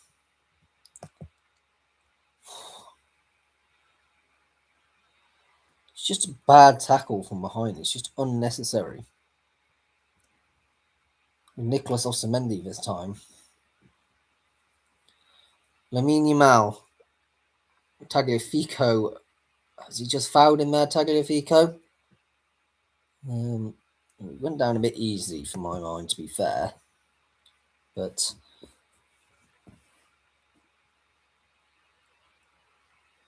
I think that's a little bit too easy for me, Lamine Yamal. You need to be a bit stronger. The Spanish football may be pretty, but you go down far too easily at times. And Lamine Yamal has not been known to have the most physical prowess.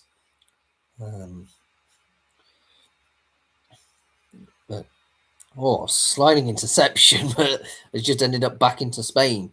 5 attempts on goal for Spain, 3 on target, and 0 for Argentina for any attempt at all. Goalmouth-wise, lifted ball forward, but it's headed away, only as far as Olmo. To Cucurella. It's near side. Paella finds Cucurella again. Advantage is ref playing. To Dani Olmo. Shot comes in, it's flicked off. That's not greatly dealt with by Emiliano Martinez, to be honest. It's going to be a corner.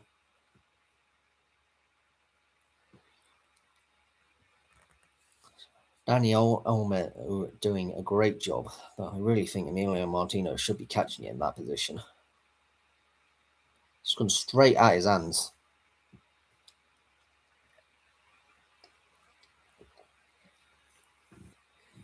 So it will be a corner then for Spain.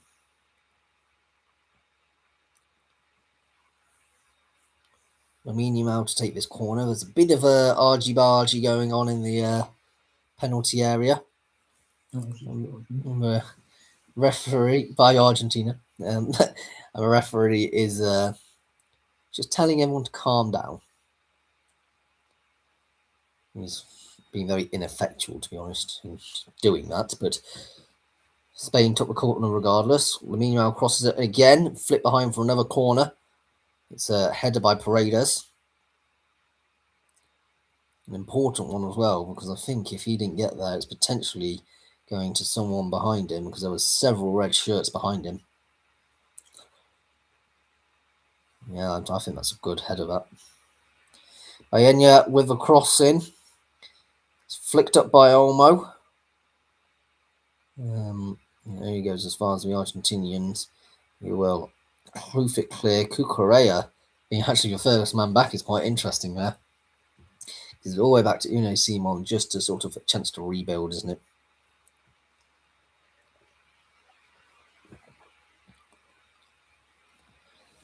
So out on the right hand side. Yeah, nothing clinical at the moment has gone much, and even the shots that have been on target haven't really challenged the goalkeeper. Dani Olmo to Cucurella. Wonderfully ball to Paella. It's been good today, Paella, in my standings. Headed all behind for a corner. was Tagliafico, who made the header. I've been quite impressed with his campaign. I didn't really know who he was before. I've been quite impressed by Tagliafico this World Cup. And I can't say that for many Argentinians. I think he's had a couple of good games. Particularly in that game up against Egypt. The corner comes in, can't get past the first man. Not great corner, to be honest. Lamine Yamal has it back. He's got past two of his men. Cross comes in, headed straight into the arms of Emilio Martinez for Ferran Torres. Header was a good one. And it was a great bit of ball. He's got past two players, Lamine Yamal, and got the cross off perfectly. And we know he has that ability in his locker. Ferran Torres just comes straight at the keeper. If it's either left or right, I think that goes in. It's called potentially for a penalty.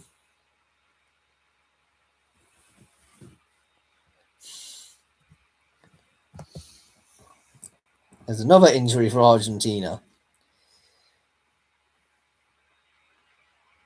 And we're going to have a drinks break at this opportunity. But yes, Rodri has been phenomenal this game. And I think Olmo deserves a bit of a higher rating as well so far. Not a lot of standouts. I think for me, Baena, Olmo, and Rodri have for me been the standout players. And Tagliafico for Argentina.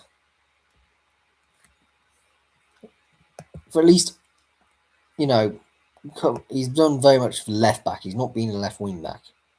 I know we've gone accustomed to left wing backs in the modern day era, but he's your iconic left back doing the defensive work and not actually moving much further forward.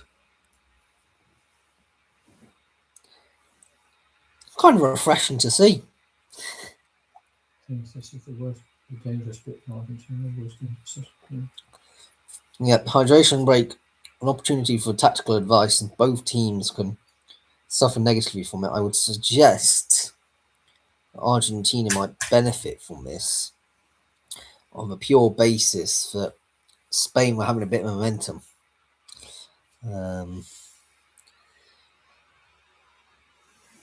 Let me know what you think of drinks break. I think it's not very popular over here in the United Kingdom, but if you are someone from like Texas, for example, as Houston 400 is, what do you think? Is it actually as hot and so versatile as it says? I imagine it is in Texas, to be fair, but I just can't really see how this game changes much, to be honest, because I think Argentina just frustrated Argentina. Frustrated Spain to the max. I just can't get it. Goal mouth. And it'll be another Argentinian substitution, I think. Potentially looking like they're making a double. Diego Simeone, who not the manager, the one who came on and scored the goal up against England, Giuliano Simeone, rather, sorry, who came on against England and scored that goal. Remember, a lot of Argentina's goals have come very late this tournament. And Facundo Medina also appears to be coming on. Coming off, Christian Romero and De Paul. So that will be all of Argentina's substitutes used. There's still 20 minutes left. We were forced to bring on Nicolas Otamendi due to Lisandro Martinez's injury in the first half.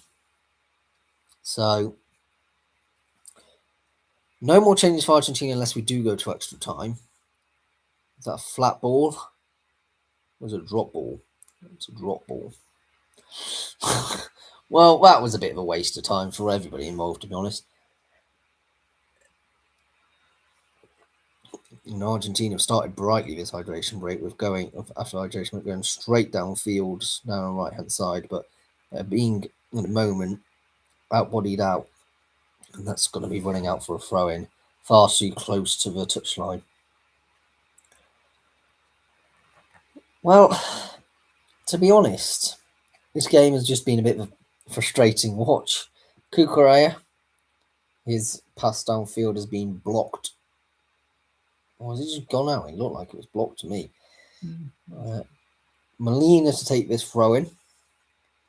The other players who brought on with similar sounding names: Medina, Molina. I think there's some defensive players as well who was brought on beginning with them as well, all sounding quite similar. Like Kone and Koundé for France. Right, so way back with Montiel went off, so it was all right. Back with Martinez, who will just keep possession, track the ball a bit. So you think Argentina have certainly gained momentum, but again, they're all a bit sloppy in the pass so far. Some sort of mistake shouldn't necessarily be happening in the final. And that's a great ball forward. A chance for Argentina to really inflict some damage. So far, they've not had a single shot on target. Opted to, waste that pattern of play. A lovely 1-2. And Argentina are running forward. It's out wide at the moment. And that's a poor ball. Cucurella will clear up. And the chance for expansive play. Spain to come in. Baena goes in field. It's all happening in the middle of a park this game. All on the wings. None of it's happening in really much in the final thirds. Olmo gone forward. Lamine Yamal's run is stopped. And Argentina will come away with it. May have been blocked off there. Tagliafico has really, won the duel today up against Lamine Yamal. He's kept him very quiet this game. So out on the right hand side with Spain, it's all sort of either on the wings or in the midfield. To be honest, not a lot of action in either half. In the final thirds.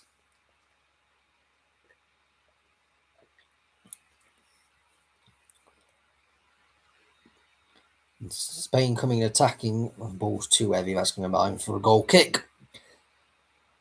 Not the greatest ball there by Lamine Yamal. He managed to get easily past McAllister, but the ball itself it's not great.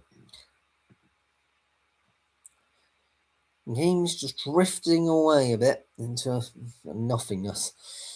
And we know when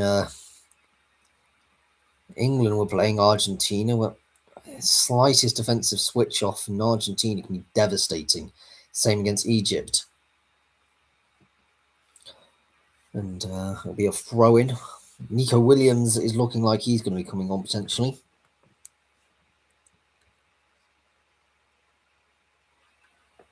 As is Mikel Merino, who's their super sub.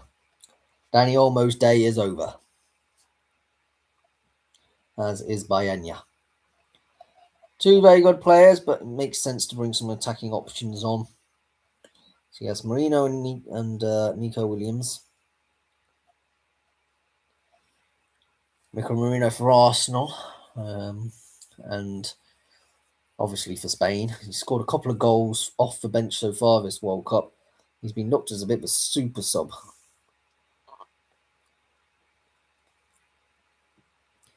Oh, it's become quite aerial. I don't know who that benefits.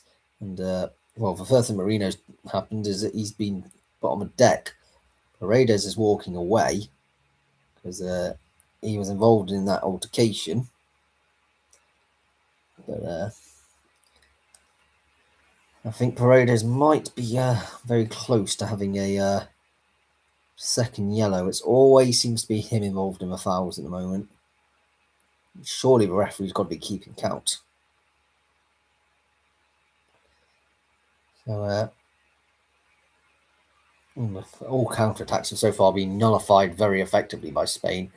Best defence of this World Cup, only 1 goal conceded. It's going to be tough for Argentina to break them down. Nico Williams cuts in field. And I have been saying a lot this World Cup, I don't actually rate the Spanish attack as much as people say. I think up against a team that is really, resilient and hard to break down, they do come undone. The shot comes in, though, from Spain by Pedri, and it's saved. He's asking, why no foul? Well, because you made the shot, mate. I don't think there was much in that, to be honest, for him to be complaining about. Lamine Yamal has it. And he rides the challenge, gets for passing, and gets the ball back as well. It's going to be lifted up, though. All of the Argentinian players are in the penalty area, by the way, for that. It's going to be very tough for Spain to break this down. Long-range shot comes in. It's saved by Martinez. The seconds are not fully dealt with. Nico Williams has got the ball and won himself a corner. But if all else fails, wins himself a corner. That's some good work, that. It was a great effort by Pedri there. He's brought something to this game, whether it's his long-range shots or whether it's his youthful enthusiasm, whatever it is, he's sort of stepped right up. Nico Williams will be taking this corner kick, obviously replacing by Enya, so not too much surprises in that. Comes in, it's having to be retaken, I think.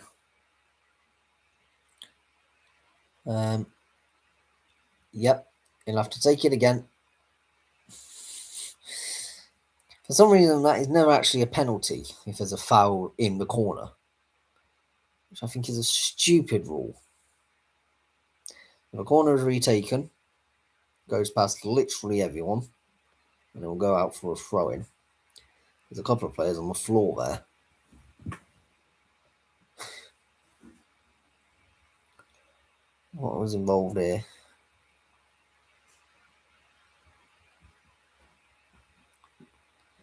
Well, Kabassi weren't fouled. He just messed up the landing. I think we are going to have a throw-in. Spain are beginning to step up the tempo, though. And certainly look like the more likely team to score at the moment. You can't ever rule out Argentina on the counter-attack. Cucurella is almost playing as a centre-back. Dropped much more defensively during the second half. Option surveyed by Kabassi. And what surprise, he laterally switches it. It's between him and Aymeric Laporte all the time. Cucurella. Finding Nico Williams. I must say, Pedri has certainly stepped the intensity up in this game, though. I think he has been a very impressive substitute for them. Some lovely interplay going on at the moment. But alas, there's nothing quite like seeing some goals. We could do with one of them soon. Otherwise, we will be going to extra time. And that will be behind for a corner. It was a very boring game in South Africa back in 2010 as well. That finally saw Spain cross the line. They weren't pretty. Corner kick again, then, for Spain. They've not really made the most of these, I will say. They've had a few, and nothing much has happened at the moment.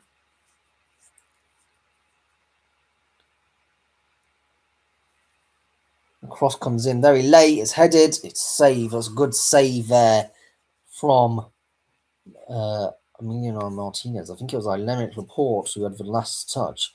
Going to go back to waiting, Simon. That'll be another yellow card presented, I think. certainly a word to Simeone. He's just been told to calm down for now. He was definitely off the ball. He's just running to shoulder barge into the back of Cucurella. No, I think if that's in the offensive area, that's a card, by the way. Aymeric Laporte with a great effort, and that's a great save by Emiliano Martinez, who's got a bit of fire for this World Cup, I think it's fair to say, for some of the goals he has conceded, but I think he's had a good game so far. Oh my goodness, Emiliano Martinez is carrying Argentina like 22. He absolutely is. He's had a great game, Emiliano Martinez. It's the only reason why Argentina is still in this game. He's been a very solid goalkeeper. Cucurella to Nico Williams. He's opted to go back to Cucurella. It's going to go all the way back to the midfield. Just surveying some options. Opting to go forward, which is I always like to see. Marino can't quite get a good touch on that. And that will be a foul. No foul, says the ref. No foul. I thought it would have been. And now the yellow card has been given for diving to Enzo Fernandez. Either descent or something like that. And it was he's allegedly dived. That's the worst camera angle I've ever seen for a foul, by the way. You can't tell anything from that. Yeah, so Enzo Fernandez now finds himself in the book. Long searching ball forward, but it'll go all the way to Martinez. He might even just run it out for a goal kick. He opts not to.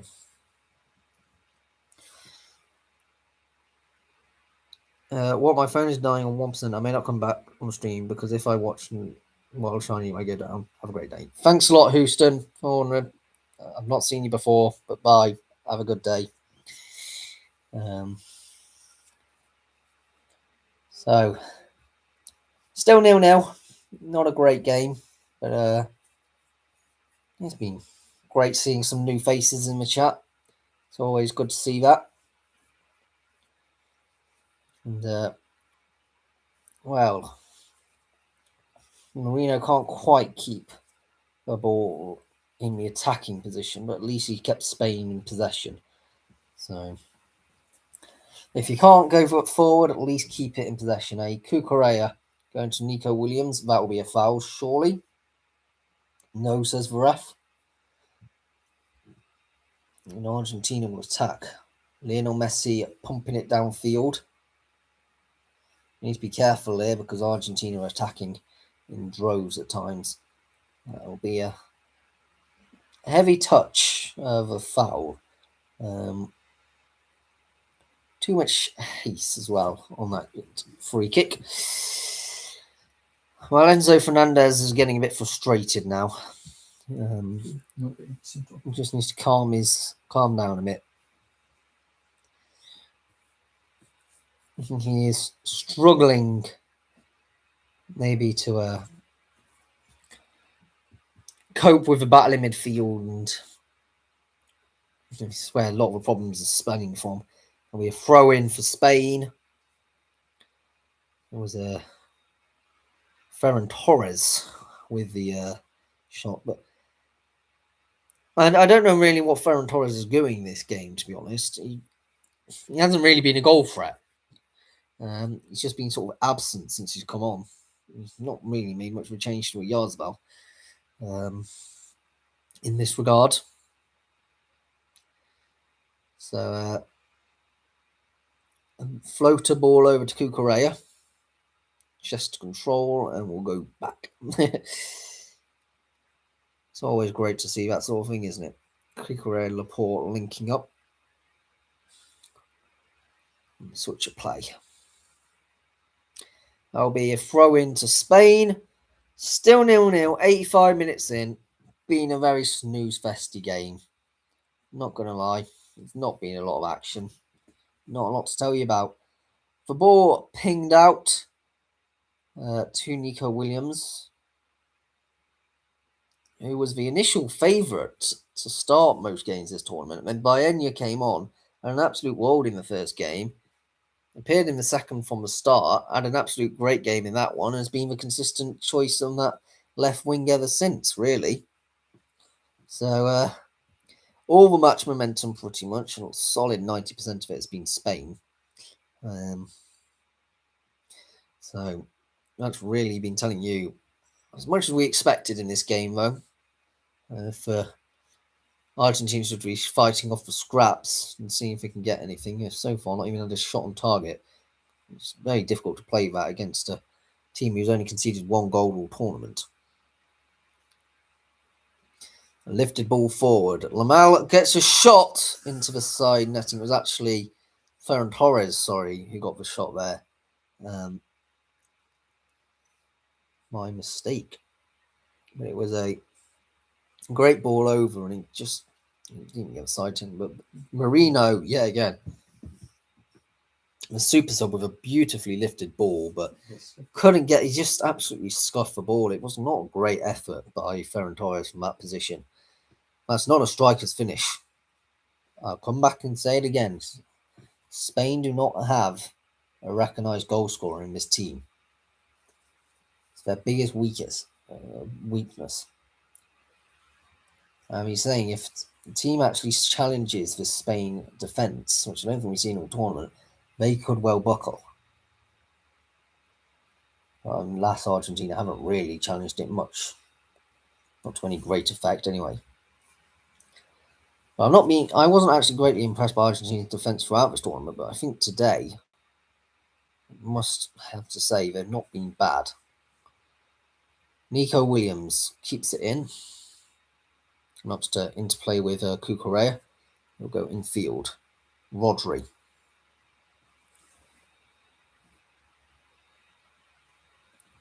It really needs to be a step up again with Spain. I think they've still technically got one sub left. I can't remember. But there's been a lot of... She can't quite get into that penalty area at the moment. Pedri does find Lamal in it. Sorry, Lamal's on it now. It wasn't Lamal and Pedri. I don't actually know who it was. I'd expected him to be in that position to be in the penalty area, to be honest. Out to Nico Williams, who loses possession.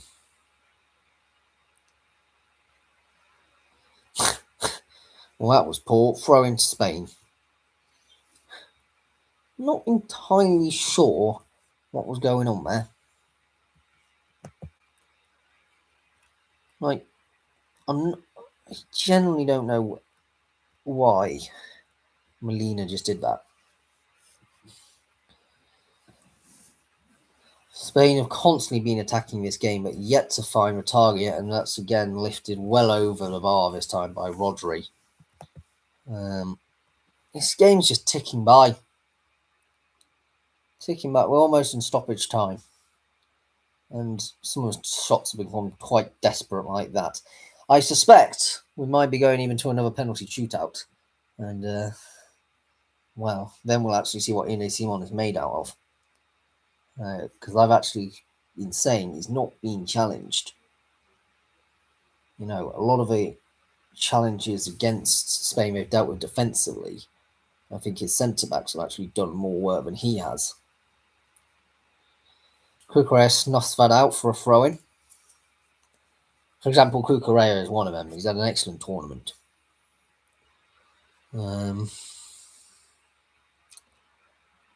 But yeah, a lot of the Spanish players there. Xavi, I can see at least one of them. Great squad of 2010. Iniesta was there as well. Basically, everybody who's in the 2010 squad by looks like that will be a free kick, surely. We are going to have 4 minutes of added time. The only Spanish squad who can actually call themselves world champions is the 2010 team at the moment, by the way. But there could be a whole new generation to claim that title.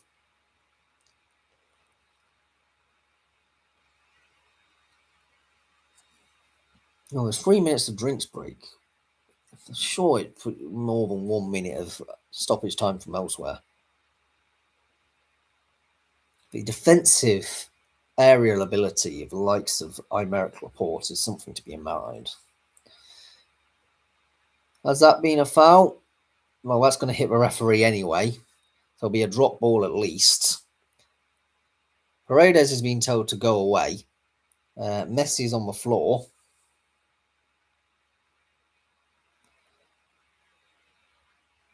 What's happened here then? It's just sort of ran into the player. I don't think there's a foul in that. Laporte is just standing there. No foul. If you run into a player, that is not a foul.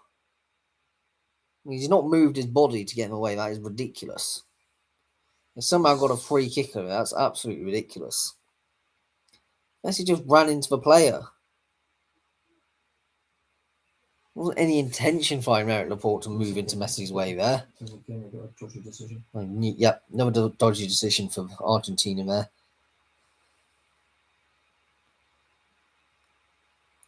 Everything's conspiring for them this tournament. For example, Paredes should be on, maybe not even be on the pitch, considering some of the challenges he's made today.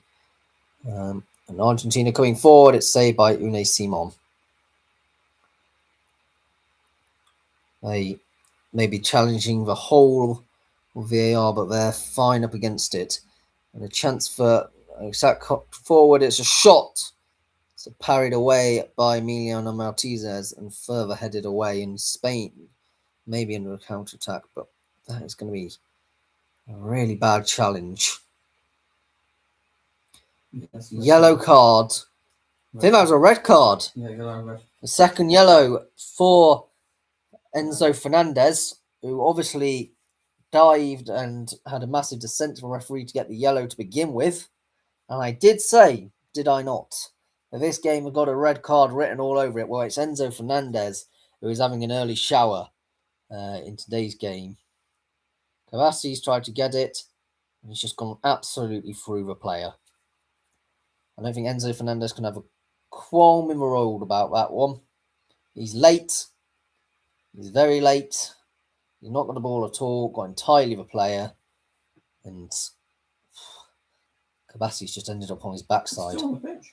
Enzo Fernandez needs to clear off. He's still on the pitch. I don't know why Enzo Fernandez is not leaving the pitch. It's not clear and obvious. There is medical attention being sought. Enzo Fernandez, you need to leave the pitch. Unai Simon's just telling his players to clear off, which is what good leadership looks like. Because he doesn't want any of his players to get a booking because of this. But Enzo Fernandez should not be on this pitch. It is absolutely correct. I do not expect VAR to intervene. If VAR intervenes, it is corrupt. There is absolutely no reason for him to still be on this pitch at all. Finally, Enzo Fernandez is now leaving the pitch. It was a reckless challenge. When you're on a yellow card, you don't go lunging into players. Why yellow cards exist. Absolutely ridiculous for him to do that. So Enzo Fernandez, down the tunnel he goes. It's now going to be quite difficult for Argentina. It already was. By the way, Cabassi is still on the ground from that tackle. He landed awkwardly on his back. So still trying to call for fucking VAR. Well, yeah, Messi, I think, has been poor this tournament. He's been calling for everything. They do have one more substitution left, Spain. It was clear as day that it was a yellow. If Cabassi, I think, has now got back on his feet, we do have options, though. I think Marcos Llorente might be one of them. Can't remember what position he plays, but I think it's defence. He seems fine now. He's on his feet. Williams. Okay, so now with 10 men, Argentina might be easier to break down. Or they might enter his fortress mentality, which may not necessarily help Spain as much. Rodri going out wide.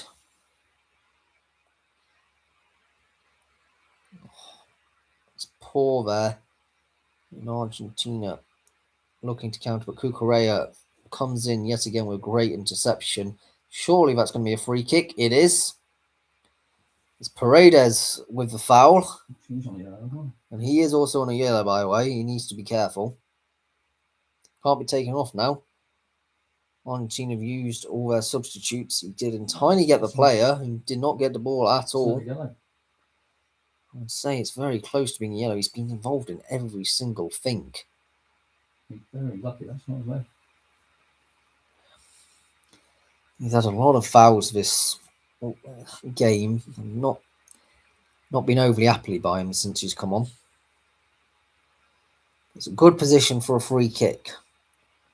Surely someone like Lamine Yamal takes this. I don't know why Pedro Porro is standing over it. You wouldn't expect Pedro Porro to be taking this.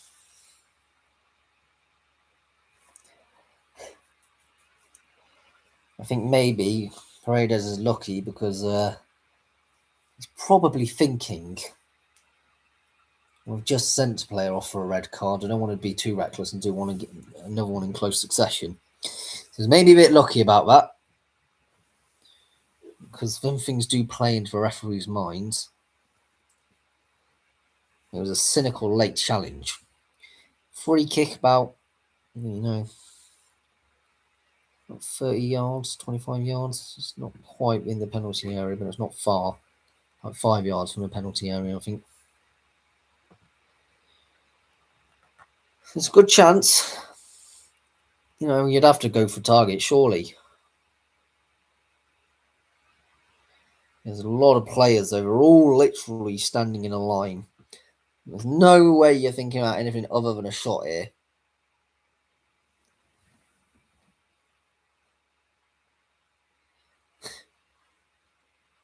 The referee is slowing everything right down. It goes over and it's saved by Martinez.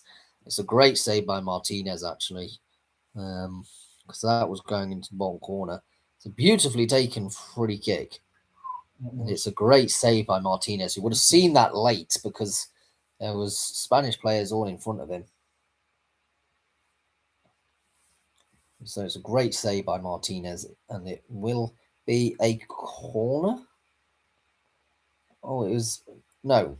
I don't know what... Oh, no, I think it's the end of a full-time whistle there. So we will be going into extra time. Talking about the absolute wonders of that save by Emiliano Martinez, who has kept Argentina in this game today.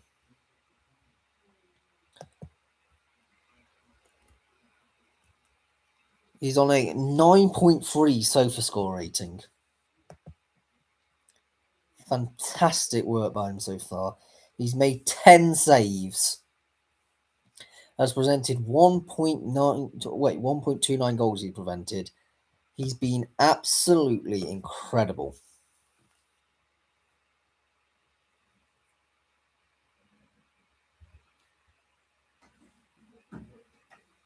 I will say, Paredes is very lucky to be on the pitch.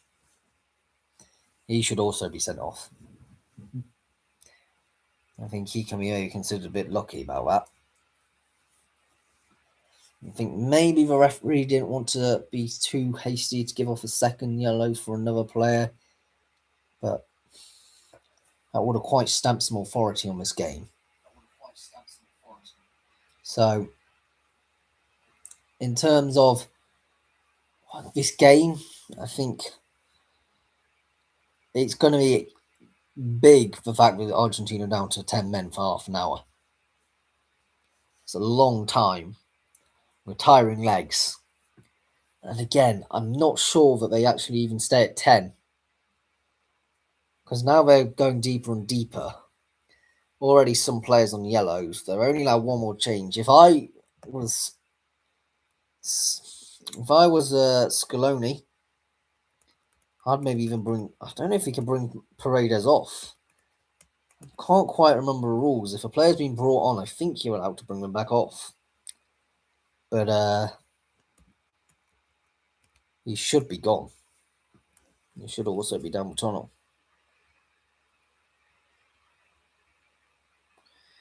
But But yeah, I think this has been nothing short but disgraceful performance by Argentina's whole World Cup, to be honest. And I will not be surprised in the slightest if it emerges down the line that there was some corruption involved with it. Someone will leak something to the press. It always happens.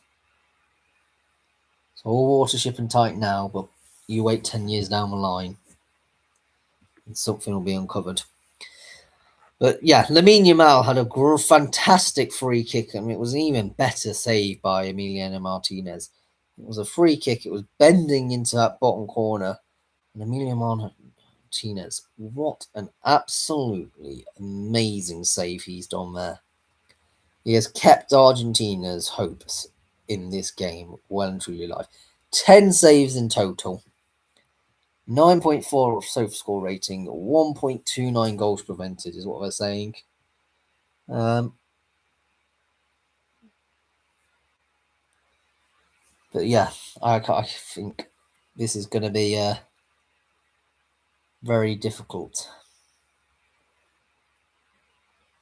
You can't really say anything other than Spain in this at the moment, especially now they're down to 10 men.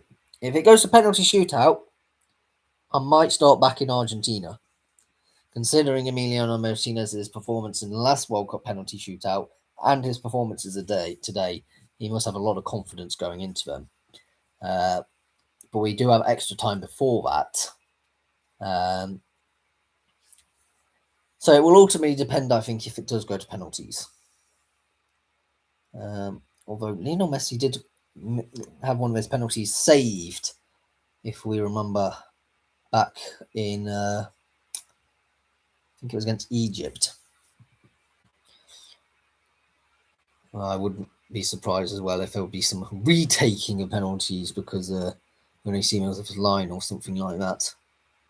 I wouldn't be surprised in the slightest. FIFA and VAR and whatever are up to their dirty old tricks. And referee as well. You have no choice but to pull out a second yellow, though. There's only so far you can go with corruption. Spain will get us underway for the second half. It's a 4-4-1 now for Argentina. They can now make an extra substitution. I think Alvarez is the one who's dropped slightly deeper. I'd be surprised if they brought Messi deeper as a midfielder.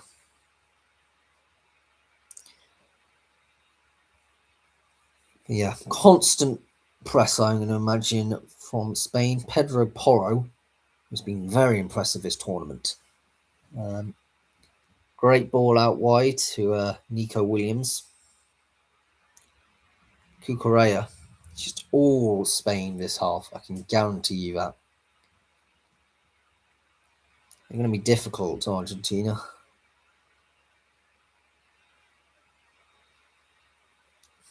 And Lamine Yamal has it.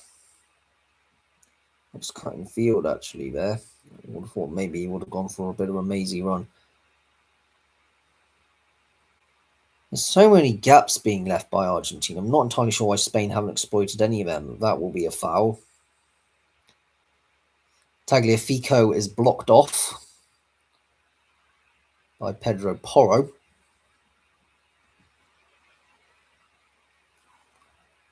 I mean, he has been caught in the face, Pedro Porro, but it must be said it was because he impeded Tagliafico's run. I still maintain that other than Emiliano Martinez, the other best player on the pitch for Argentina has been Tagliafico. It's been a poor game, though, all round for Argentina. I don't know why Messi's on a 7.0 on SOFA score. He's done literally niche.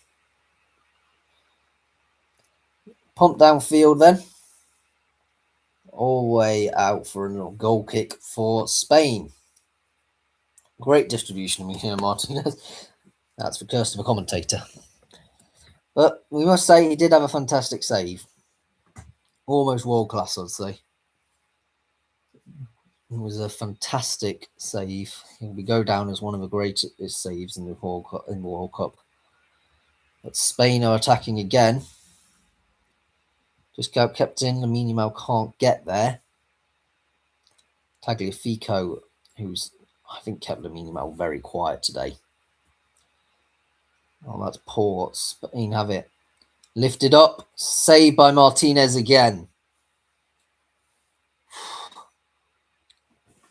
Where will Argentina be without that goalkeeper? Maybe at least 2-0 down. Nico Williams can't quite believe it. He didn't score there. It's a great opportunity. He's headed it goal, and it's another great fingertip save by Emiliano Martinez. It's been fantastic. Absolutely fantastic. Arguably the best player in the world. You know, when you've got quality like that, I actually thought before Emiliano Martinez came on the scene that the goalkeeper was probably the worst position for Argentina. And at 33 years old now, he's only made his debut in 2021 though, as the goalkeeper. He wasn't really known before that, and obviously he's been at Aston Villa since 2020. What a ride he's been on. You know, he's made over 250 appearances for the Villains. He's come off a Europa League winning campaign this season. 16 attempts on goal, 11 on target, 11 great saves by Emiliano Martinez. I can wax lyrical about this man all day. You know, I think he's been the best goalkeeper this tournament. Might even be the best goalkeeper in the world. Spain will come again. And it won't probably be the last time he's called into action this game. We are now in extra time, which we had almost 5 minutes of. Well, Argentina just can't get out because they're down to 10 men. They're so tight. Cucurella. You basically got all 10 men behind the ball. Maybe all 9 men, I think. Messi's just left slightly up in case there is a slim chance for a counter-attack. Pedro Porro. It's all just Spain, all Spain at the moment. It's found Nico Williams. Can't get past his man though. Argentina are so penned in. Oh, that's a great deflection. That'll be a throw in for Spain. Simeone with some great work there though. I like what I saw from that. You know, Simeone is a bit of a super sub himself. I don't think a lot of people expected much from him coming into this tournament, but I've been moderately impressed by some of the glimpses I've seen of him. Slow. That's going to be a goal. Oh, and it's is it disallowed? Well, what are we saying? Referees making controversial decisions. Was it a foul to Emiliano Martinez? Is that what being pulled up for? I don't even know.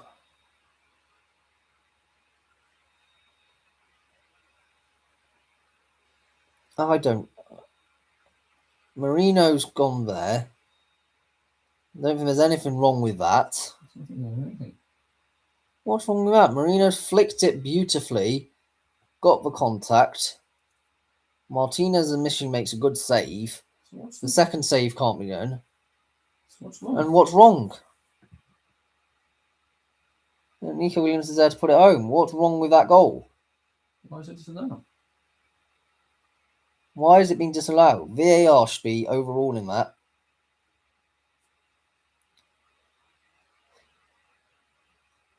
VAR should be getting involved in that because there is no reason whatsoever. Nobody's touching any players. That is blatant corruption.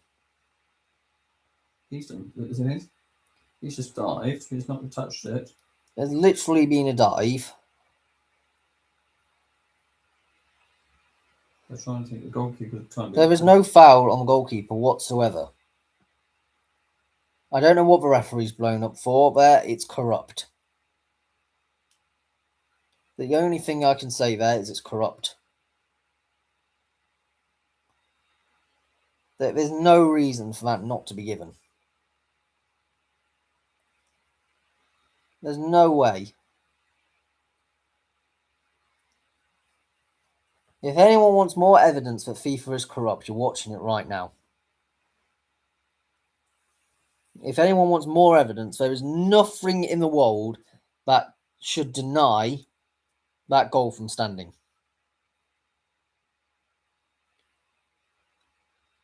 There is nothing in the world that should deny that opportunity. Nothing. There is a couple of changes, by the way, for Spain to be made. Rodri's coming off, as is Laporte.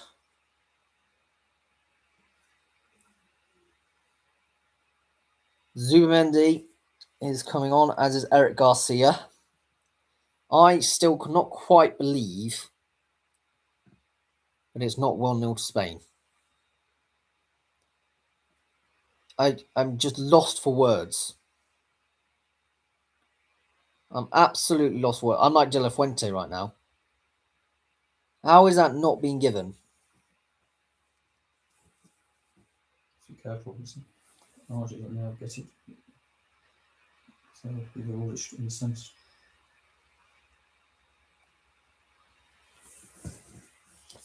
There should be an investigation after this World Cup into the interference in World Cup in the World Cup. The overturning of red cards, disallowed goals. Argentina clearly brought off FIFA.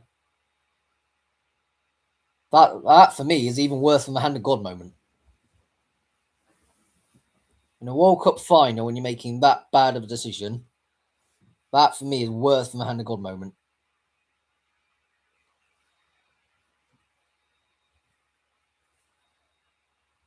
And that should be a foul. Kabassi yet again fouled. It's Pepe again.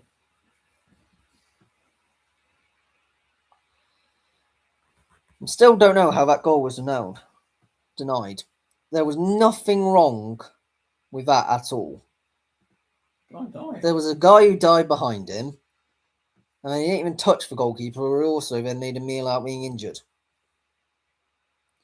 Absolutely disgraceful. Cucurella to Nico Williams. Spain have every right to go to UEFA and say we should withdraw from FIFA. That is disgraceful. England will back them because they've also had disgrace against them.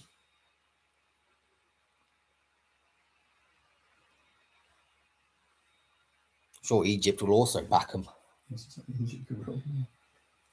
because Egypt will also apoplectic.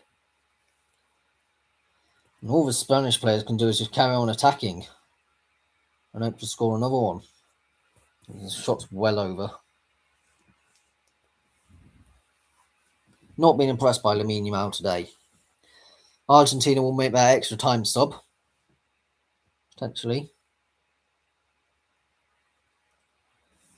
As it's Senesi who's coming on.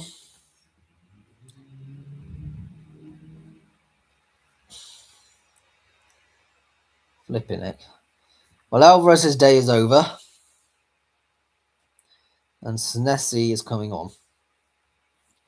That's a defensive substitution, that's. Certainly. Crucial substitution. So, all the subs that have been made that could be possibly made in this game.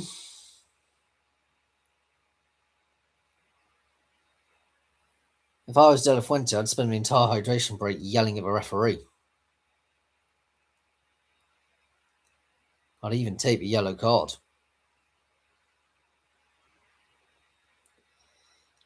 And Spain are coming.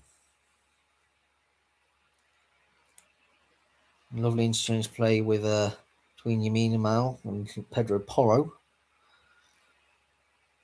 There's been a lot of good players this tournament for Spain. Headed, just glanced wide by Marino in the end.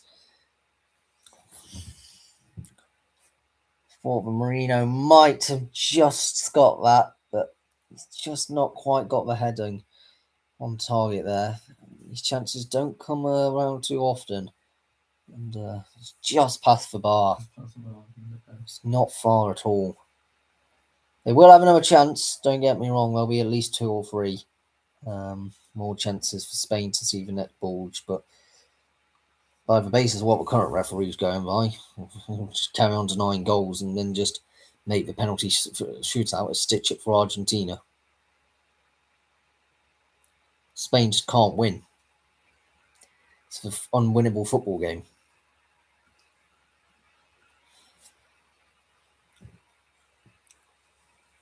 I'm not even Spanish, but I'm not biased in any of this. Yes, I was frustrated when I was watching at the pub England versus Argentina. That was more because of some of the tactical substitutions that England made, with their own undoing in that, in a sense.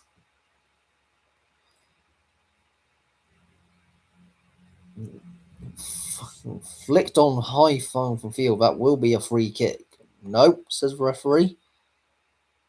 I thought Simeone was definitely bowled over by Cucurella there. Maybe a bit of justice, but not much. Lino is having to control one of the goalkeepers there. I think it was the Argentinian one. I don't think that was a foul, to be honest. I do think it was. Cucurella has just barged into the back of him. He may have been looking at the ball the entire time, but he's made full contact with a player and not with the ball. And that should be a foul. There's going to be a bit of a scrap between Lamine Yamal and Tagliafico. It's been that sort of needle all game, to be honest. Talking about the game. He has. It's frustrating. We're almost at half time. Scaloni has actually been given a yellow card as well, the manager, for protesting that decision about Cucurella's non-foul up against Simeone. We got 3 minutes of added time. This is such a bizarre refereeing. There's all that faffing around about the goal. I'm expecting VAR should have looked at that, but I imagine they didn't. Goes all the way to Martinez, who's kept the clean sheet. I will put parentheses around that. Little asterisks. Because it has been in the back of the net. And I think this will forever be known as the World Cup, but it was not a fair one. It's a bit like 1986 is constantly played by the hang of God moment. Well, I think we're about to see a similar thing in this World Cup. And there's a barge over by Argentina, but no foul, says the referee. It's not surprised at this point to me. That is well defended in the end by Pedro Porro.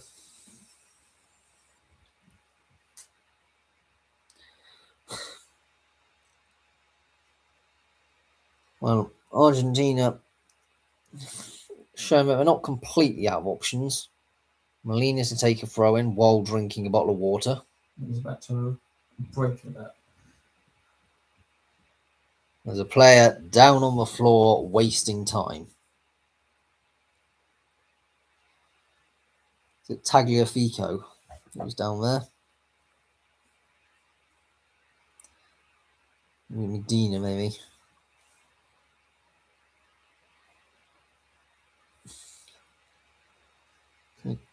Very careful with Spanish because they'll give it away now. Yeah, Spain need to switch on because I think Argentina are getting a bit in their heads. Pedro Porro to take a throw in defensive half. Goes long, headed up. It's all become a bit aerial. Great flying header. That's going to be out for a throw in to Argentina. It's a very good header by Zubimendi, potentially. Maybe Marino. I think it was Marino with a fantastic header. Well, Paredes, is it any surprise, just stood his ground. And he stopped the game there. Oh, this is all completely ridiculous. Control. This is quite farcical. What is going on now? Free kick Spain.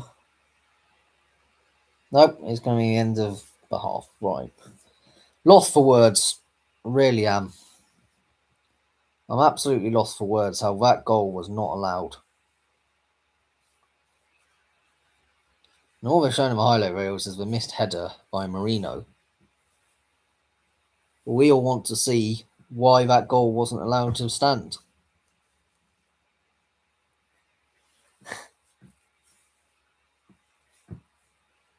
How has that not been allowed to stand? Half time and extra time, 0-0, should be 1-0 to Spain.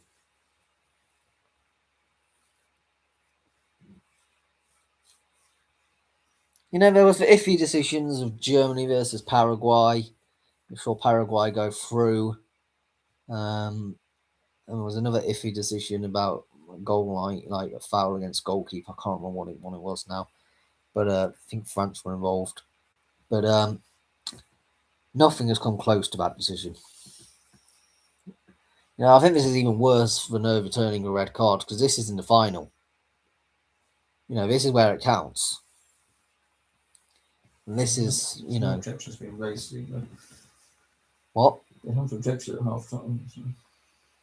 Well, there's no point in objecting because it won't be overturned. At this point, that, you know, the passage of play is gone. And they just got to have to try and win it. Every single angle of a replay, it looked fine. It looked like it was a dive for me by... I think the dive, they said was a foul. That's what they're saying. Well, it looked like a complete dive for me. 14. The same. I'm trying to figure out who it was. It was... I'm not even too sure it was, to be honest, who went down.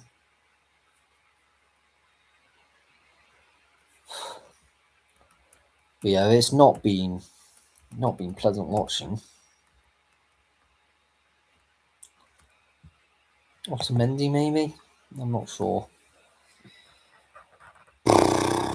Dangerous moves. They're changing momentum. So Argentina is just playing mind games at the moment. Tagliafico is ground on the ground, and then these, you know, thrown back on and completely fine.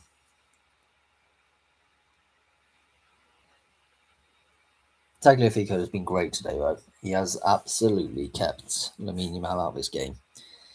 You know, there's two players I credit today: Emiliano Martinez and Tagliafico. The rest of the Argentinians have been rubbish. Cucurella. Looks like we're just destined to a penalty shootout, which is a shame. It is a real shame. It's out wide for Spain. Ball comes crossing in. The header comes. Second shot comes in, and Spain's got it in the back of the net again. This time it's Ferran Torres. And Ferran Torres with a fantastic half volley, I think it was. I have to accept that one. It was absolutely fantastic. It was headed off the bar by Cucurella, I believe. And then the half volley which came to him.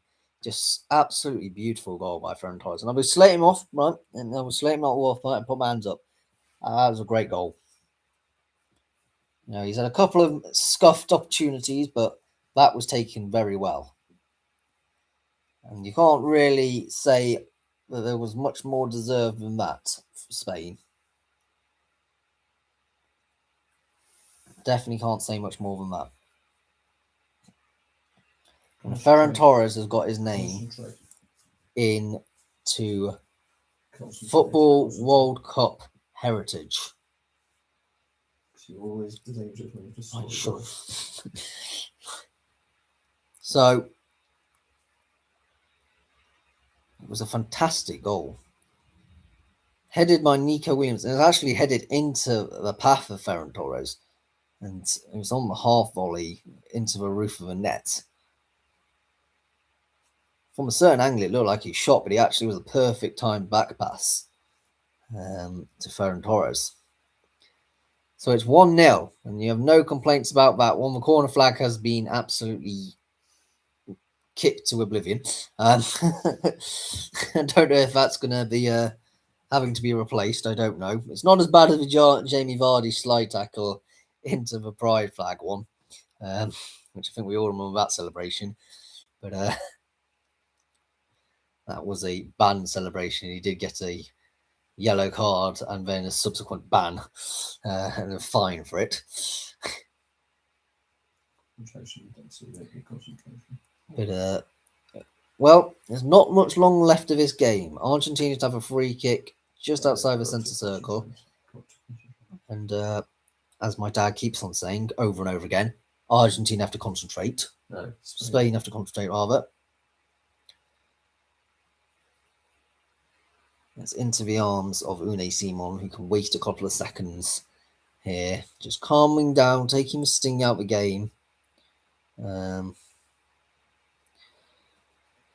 It's a chance for Spain to claim their first World Cup since 2010. It's been 16 years. They obviously won the last Euros, and clearly they've come out of that era with a whole new squad. It's been 20 attempts, by the way, for Spain, 12 on target. It doesn't take away at all from Emiliano Martinez's performance. He has been fantastic today. No attempts, no shots on goal. There's been nothing for Argentina, absolutely nothing. It's been all one-sided. Spain are deserved winners if they win this game. It's been a rubbish game, in all honesty. A lot of a dark art, a lot of needle and stuff like that. You can't really complain if you are of either persuasion. So we are approaching now probably the final 10 minutes plus stoppage time or so. This is a bit of control now for Argentina because they're the ascendancy. They have to score. So all the needle that they had, and we've seen time and time again Argentina score late. Although it is down to 10 men, so it is going to be difficult. And the defensive record for Spain is enough to be sniffed at. But it's not quite the 2-goal mountain that they have to climb. It's only 1. So, in the moment, Spain has defaulted to defence of it, which felt somewhat has vibes of a semi-final, this. Opting to defend. Now, I will back Spanish defence much more than England's defence, to be honest. I must say, Williams has done great to keep that in as well, to get it into the path of Ferran Torres. And the team of 2010 World Cup winners go absolutely delighted in the VIP box.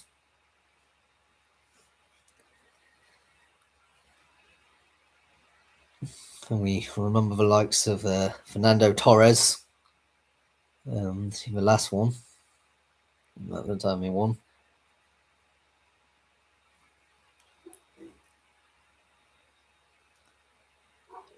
And it's Spain who will try and attack. Might be a foul, surely. It is. McAllister, who's now got a yellow. think this whole team in Argentina might end up with yellow. It's certainly a lot of dark arts in this game. I remember watching a fair few of them in the championship, like when you were playing the likes of Rotherham United and whatever. It was constantly needling and it was horrible. When you plunge down to the depths of League One and stuff, and you're a big team, big fish in a small pond, it tends to happen. You don't really expect it much in a World Cup final.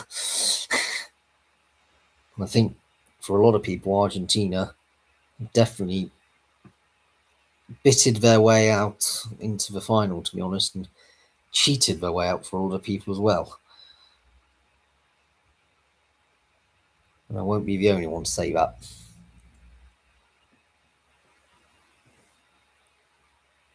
Cucurella, he's been immense all tournament, really. Nico Williams, he's kept the ball well there, actually, but he can't quite find Cucurella.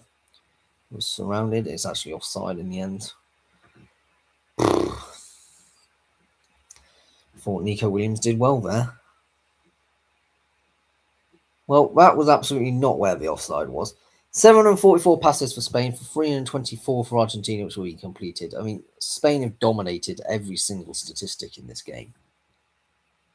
And Argentina are down to 10 men, by the way, with Enzo Fernandez being sent off during the dying moments. And it's a chance for another goal here. 1v1 with the goalkeeper.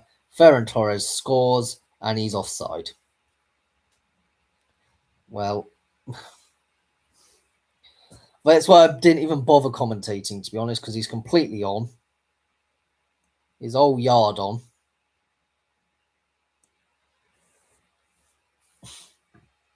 But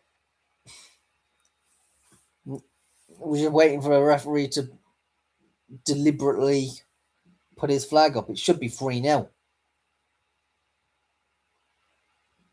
I'm going to be honest. It should be 3-0. Maybe I heard that one. You know, the graphic they like to show. Well, yeah, when's this semi-automated graphic going to come on then? Semi-automated offside. Well, that's what it was meant to be. No, I'll put my hands up if I see the graphic and he is actually off, but it looked like from a replay that he was on. Headed away by Spain. Notable bisections. It's so one-sided, this game. It shouldn't be only a 1-0. Look, it should have gone to extra time. It was a messy, hot opening stages of the game, but so far, Eric Lamela with a headers for a corner, by the way. Messi will take this corner kick. You see, as the game ticks on, it's onto the roof of the net by Messi. I think it was more meant to be a pass than a shot, to be honest. It didn't look like it was meant to be a shot there. Still not showing the replay that started early. No, I don't think they're going to. They never got the call wrong.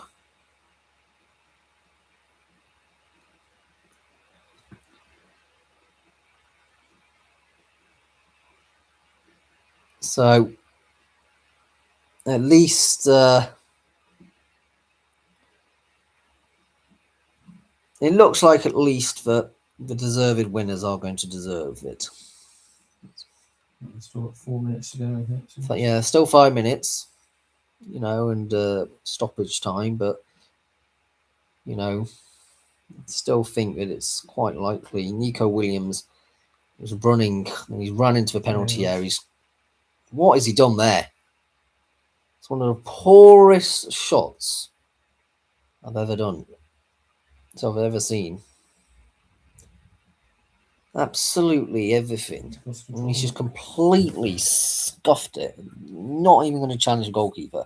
He did the hard work. I think he tried to shoot ball to the other foot and didn't work. He did the hard work, though. And just invites pressure when opportunities like that, you know. A long lifted ball over. Messi sliding to keep that in. Shot comes and blocked. Marino has put his body right on the line, by the way. He's given everything since he's come on. Actually, Messi was shot and it's just gone straight into the face of Marino. That looks like a painful one.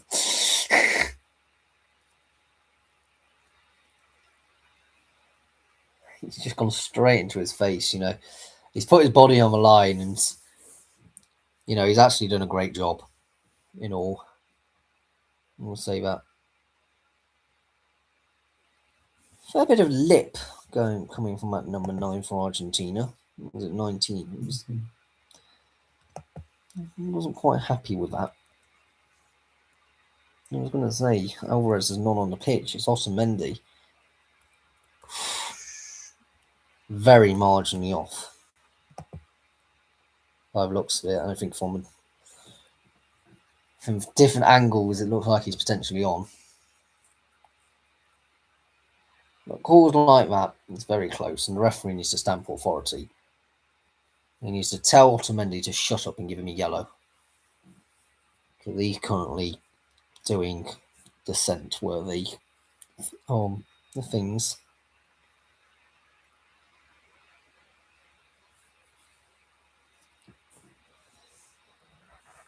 I mean, Marino has to go off because of the rule. So there'll be a man down while this corner's taken. So it'll be equal on 10 apiece. What's going on here? It's a drop ball. I think you'd rather take a corner, wouldn't they? Not sure why that's a drop ball, seeing the deflection went for a corner. Deflection went to a corner. That's a really odd ball. Odd call. It's initially blocked. I'm just going to go for a throw-in. I was trying to get Guy back on the pitch. Yeah, when's Marino going to be allowed back on?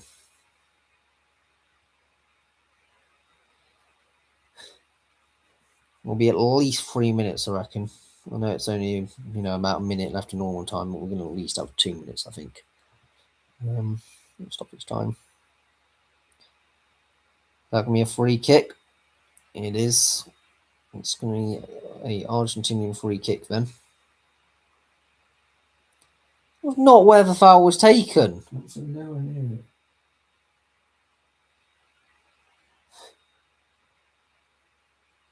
Absolutely ridiculous.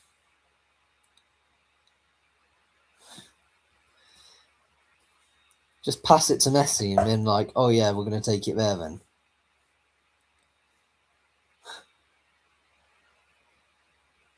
Messi takes it cross, he gets 1-2. Tries to feed through here, and it's just wide in the end. Senesi with the effort, I think. It's a beautiful ball across field, across the face of the goal, but somehow it's not gone in. Either Senesi or Simeone were both in there. A bit of wrestling going on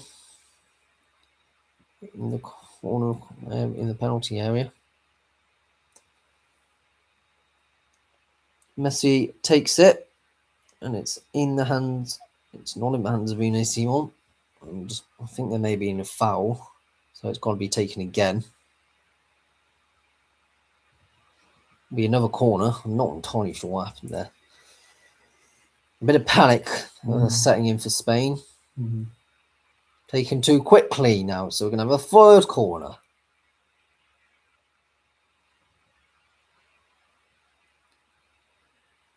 It's all a bit of what's going on. There's 5 minutes of stoppage time our way at least. It'll probably be 6 now, considering how long it's taken to take these 3 corners. Flicked on. And it's flicked over, and the shot comes over in the end. And Argentinian fans can't quite believe it. It was a beautiful corner. Now that's not steered goalward to me is quite frankly mental. It's Simeone who can't keep it down.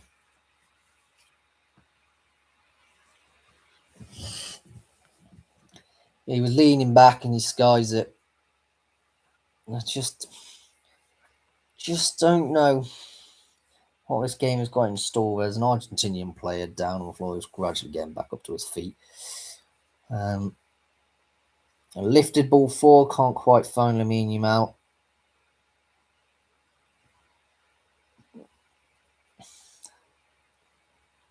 To Martinez in goal. Launches it downfield. It's cleared, but it's going to be a free kick for Argentina. No, won't we? A throw in. It was Otamendi, I think, who was on the floor. I don't even know why he's that high up. Essentially just throwing a kitchen sink at it at this moment in time. And you've only got 3 minutes to go. It's sort of what's needed. What's that now? I don't really know what's going on, to be honest. The referee's making weird calls left, right, and centre.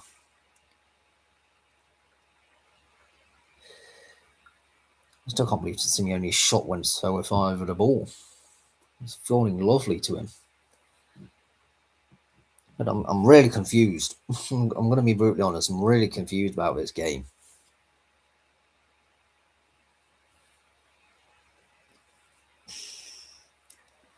Right, pumped downfield by Simon.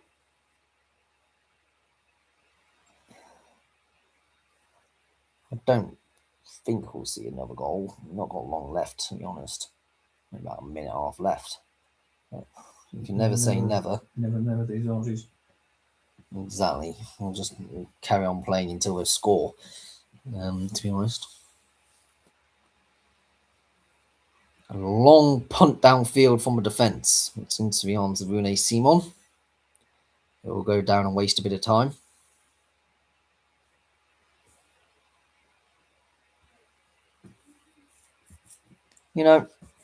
That's sort of a tactical thing. You take the sting out of it. It's fallen nicely into the Spanish midfield. Nico Williams. Cucurella. It's gone all the way back now. What are you doing? Stop inviting pressure onto yourself at this point in time. Spain are just trying to bring back their game into it. Cucurella goes forward. Could be an interesting opportunity if Ferran Torres can make the most of it. It's a too heavy touch. That's not going to be a free kick, surely.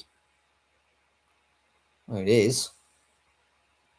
It's Cucurella who is the judge to have done the free. How far forward has taken that ball? For deciding to take from almost the halfway line, which was definitely not where the foul happened. Spain shouldn't be giving away any fouls. They're just inviting the referee to make a decision there. It's cleared by Spain, and they won it. The team which deserved it has won it. Ferran Torres' goal means that Spain have won the World Cup for the first time since 2010. The Euro winners have won it. The favourites have won it. The cheating scumbags for Argentina have not. I don't care what people say. It should have been 3-0. And Argentina got 2 of the goals chalked off. But despite everything being in their favour, Spain have won. So I don't care. I'm happy. That's a win for football, that is. That's a win for football. Let's go through the lineups. So 6.4 for Unai Simon. Didn't have a lot to do. 6.9 for Cucurella. In terms of, I thought he was quite good on 3 out of 6 ground duels. He, I think, progressed a lot into the opposing half. Your traditional wing back. 7.0 for Aymeric Laporte. A lot of on-the-body defensive lines at the end there. 5 recoveries. He sort of needed to bring that in. 8.2 for Kabassi. What a game by Kabassi. 9 defensive contributions in all. 5 out of 6 ground duels won. 2 out of 4 aerial duels won. 5 recoveries, 7 clearances. Great game by the youngster. 7.1 for Pedro Porro. 7 recoveries, 4 out of 10 ground duels won. Was involved in everything. A couple of fouls in there, but I think he's had a fantastic tournament overall.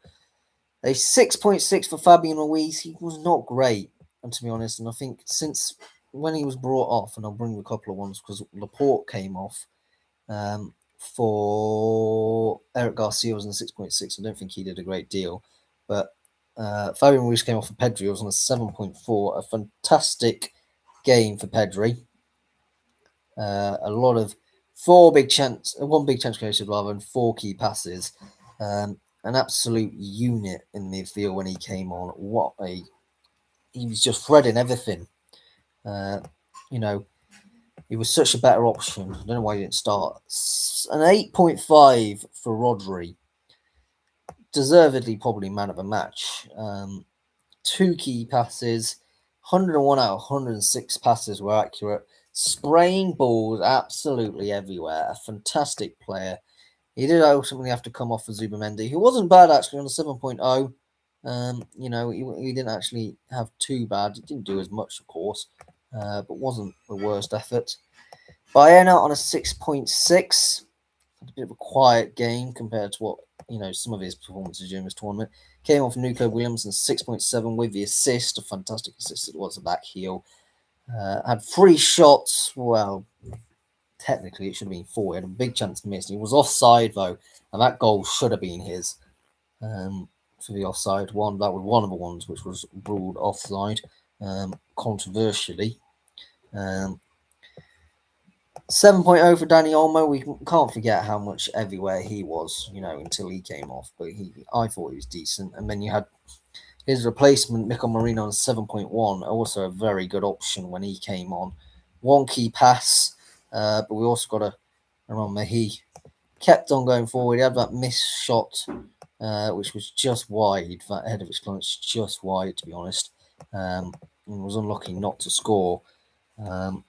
Yarzabal on a 6.7.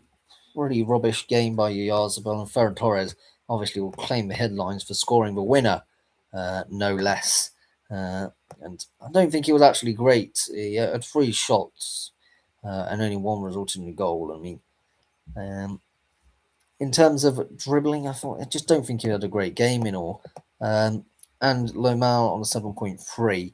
And it's of course worth mentioning that it could have well been 3-0, they don't care now, but there is a scrap going on, by the way, on the pitch at the moment. There is a fight going on. And Enzo Fernandez got absolutely what he deserved. We'll go through the Argentinian lineup. And we'll start with Enzo Fernandez on a 5.9. Got a red card. It was rubbish. And he was lucky he wasn't the only one to get a red, to be honest. Deserved red card. It was disgusting. And that was absolutely disgraceful. To a man, Argentina, you are scum. 9.6 for Emilio Martinez. He can hold his head high. Right? He made 11 saves, prevented 1.76 goals. He was a world-class goalkeeper today. Right? But quite frankly, everyone else, disgraceful. I don't care what they're saying about Messi being a bit decorum and graceful. It was as bad as everyone else. Right? 6.7 for Montiel. You know what? Didn't do a lot. 5 defense, won 3 out of 5 ground duels. It was a bit average. And then it also went downhill when they made the substitutions in it. 6.7 for Molina. I thought he actually had quite a decent enough, he had 8 defensive contributions, 3 out of 4 ground duels, 1, 5 recoveries. Decent enough, Christian Romero on a 6.9. got injured, was on a yellow card, got taken off in the first half. Don't think he was fantastic. And came on off Medina, his substitute was even worse than 6.5, though. Defensively, they were rubbish today. Tagliafico on a 6.7. He was their best player. Kept Lamine Yamal quiet, won 7 out of 12 ground duels. Fantastic. 5 recoveries, 2 out of 3 tackles, 1. He was not dribble past once, by the way, considering that Lamine Yamal was his opposite number. What a fantastic player Tagliafico has been. 6.4 for Rodrigo de Paul. I thought he was quite poor at times, but I think at other times there were glimpses of quality, but he came off for Simeone. 6.4. He had a couple of shots which just glanced wide or high. I was a bit disappointed from him. 6.6 for McAllister. I thought that was a messy performance from him. I thought it was a very poor performance. Very scrappy in the midfield. 6.6 for Nicolas Gonzalez. He actually looked like he could do something, but he could never quite get a grasp on the game. I think it is fair to say. And as a result, he did come off in the end for Nicolas Gonzalez. For Paredes, rather. It is worth saying Nicolas Paredes got a red card. I didn't see that. When did Nicolas Paredes? When did Paredes get a red card? I swear he just got a yellow.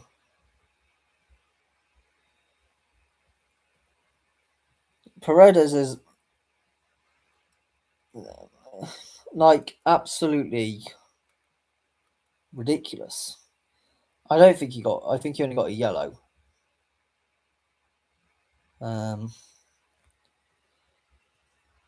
But for some reason, SofaScore got that wrong.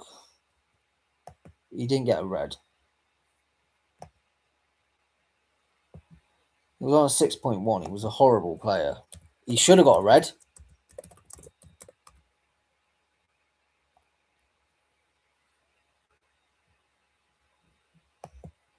I didn't see that. Because, Enzo Fernandez got sent off. But I'm pretty certain they're wrong with that. I don't think Paredes, unless he got sent off after the full-time whistle. But I don't think he got it. I don't think he did. Yeah, I think you're wrong there, SofaScore. That's poor from them. He definitely should have got a red card. Maybe that's what they're thinking. Yeah, horror show from him. 7.2 for Lionel Messi. Far, far, far too high. He only had one shot all game. He did absolute niche. Doesn't deserve the 7.2.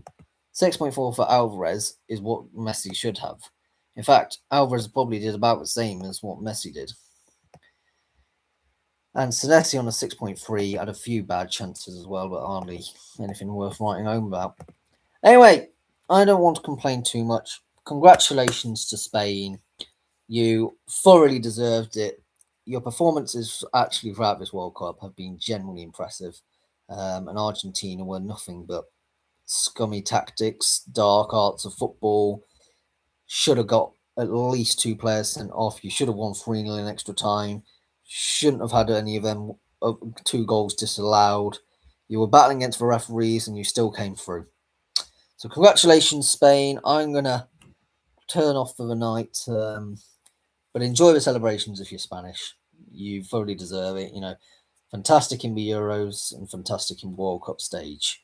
I'll see you all in the next one. And by the way, for those wondering where the nationally North-South predictions went, I'm going to have to re-record them because the footage was corrupted and I didn't realise when that went out. So I'll have to redo that. I'll see you all at some point next week. But goodbye for now.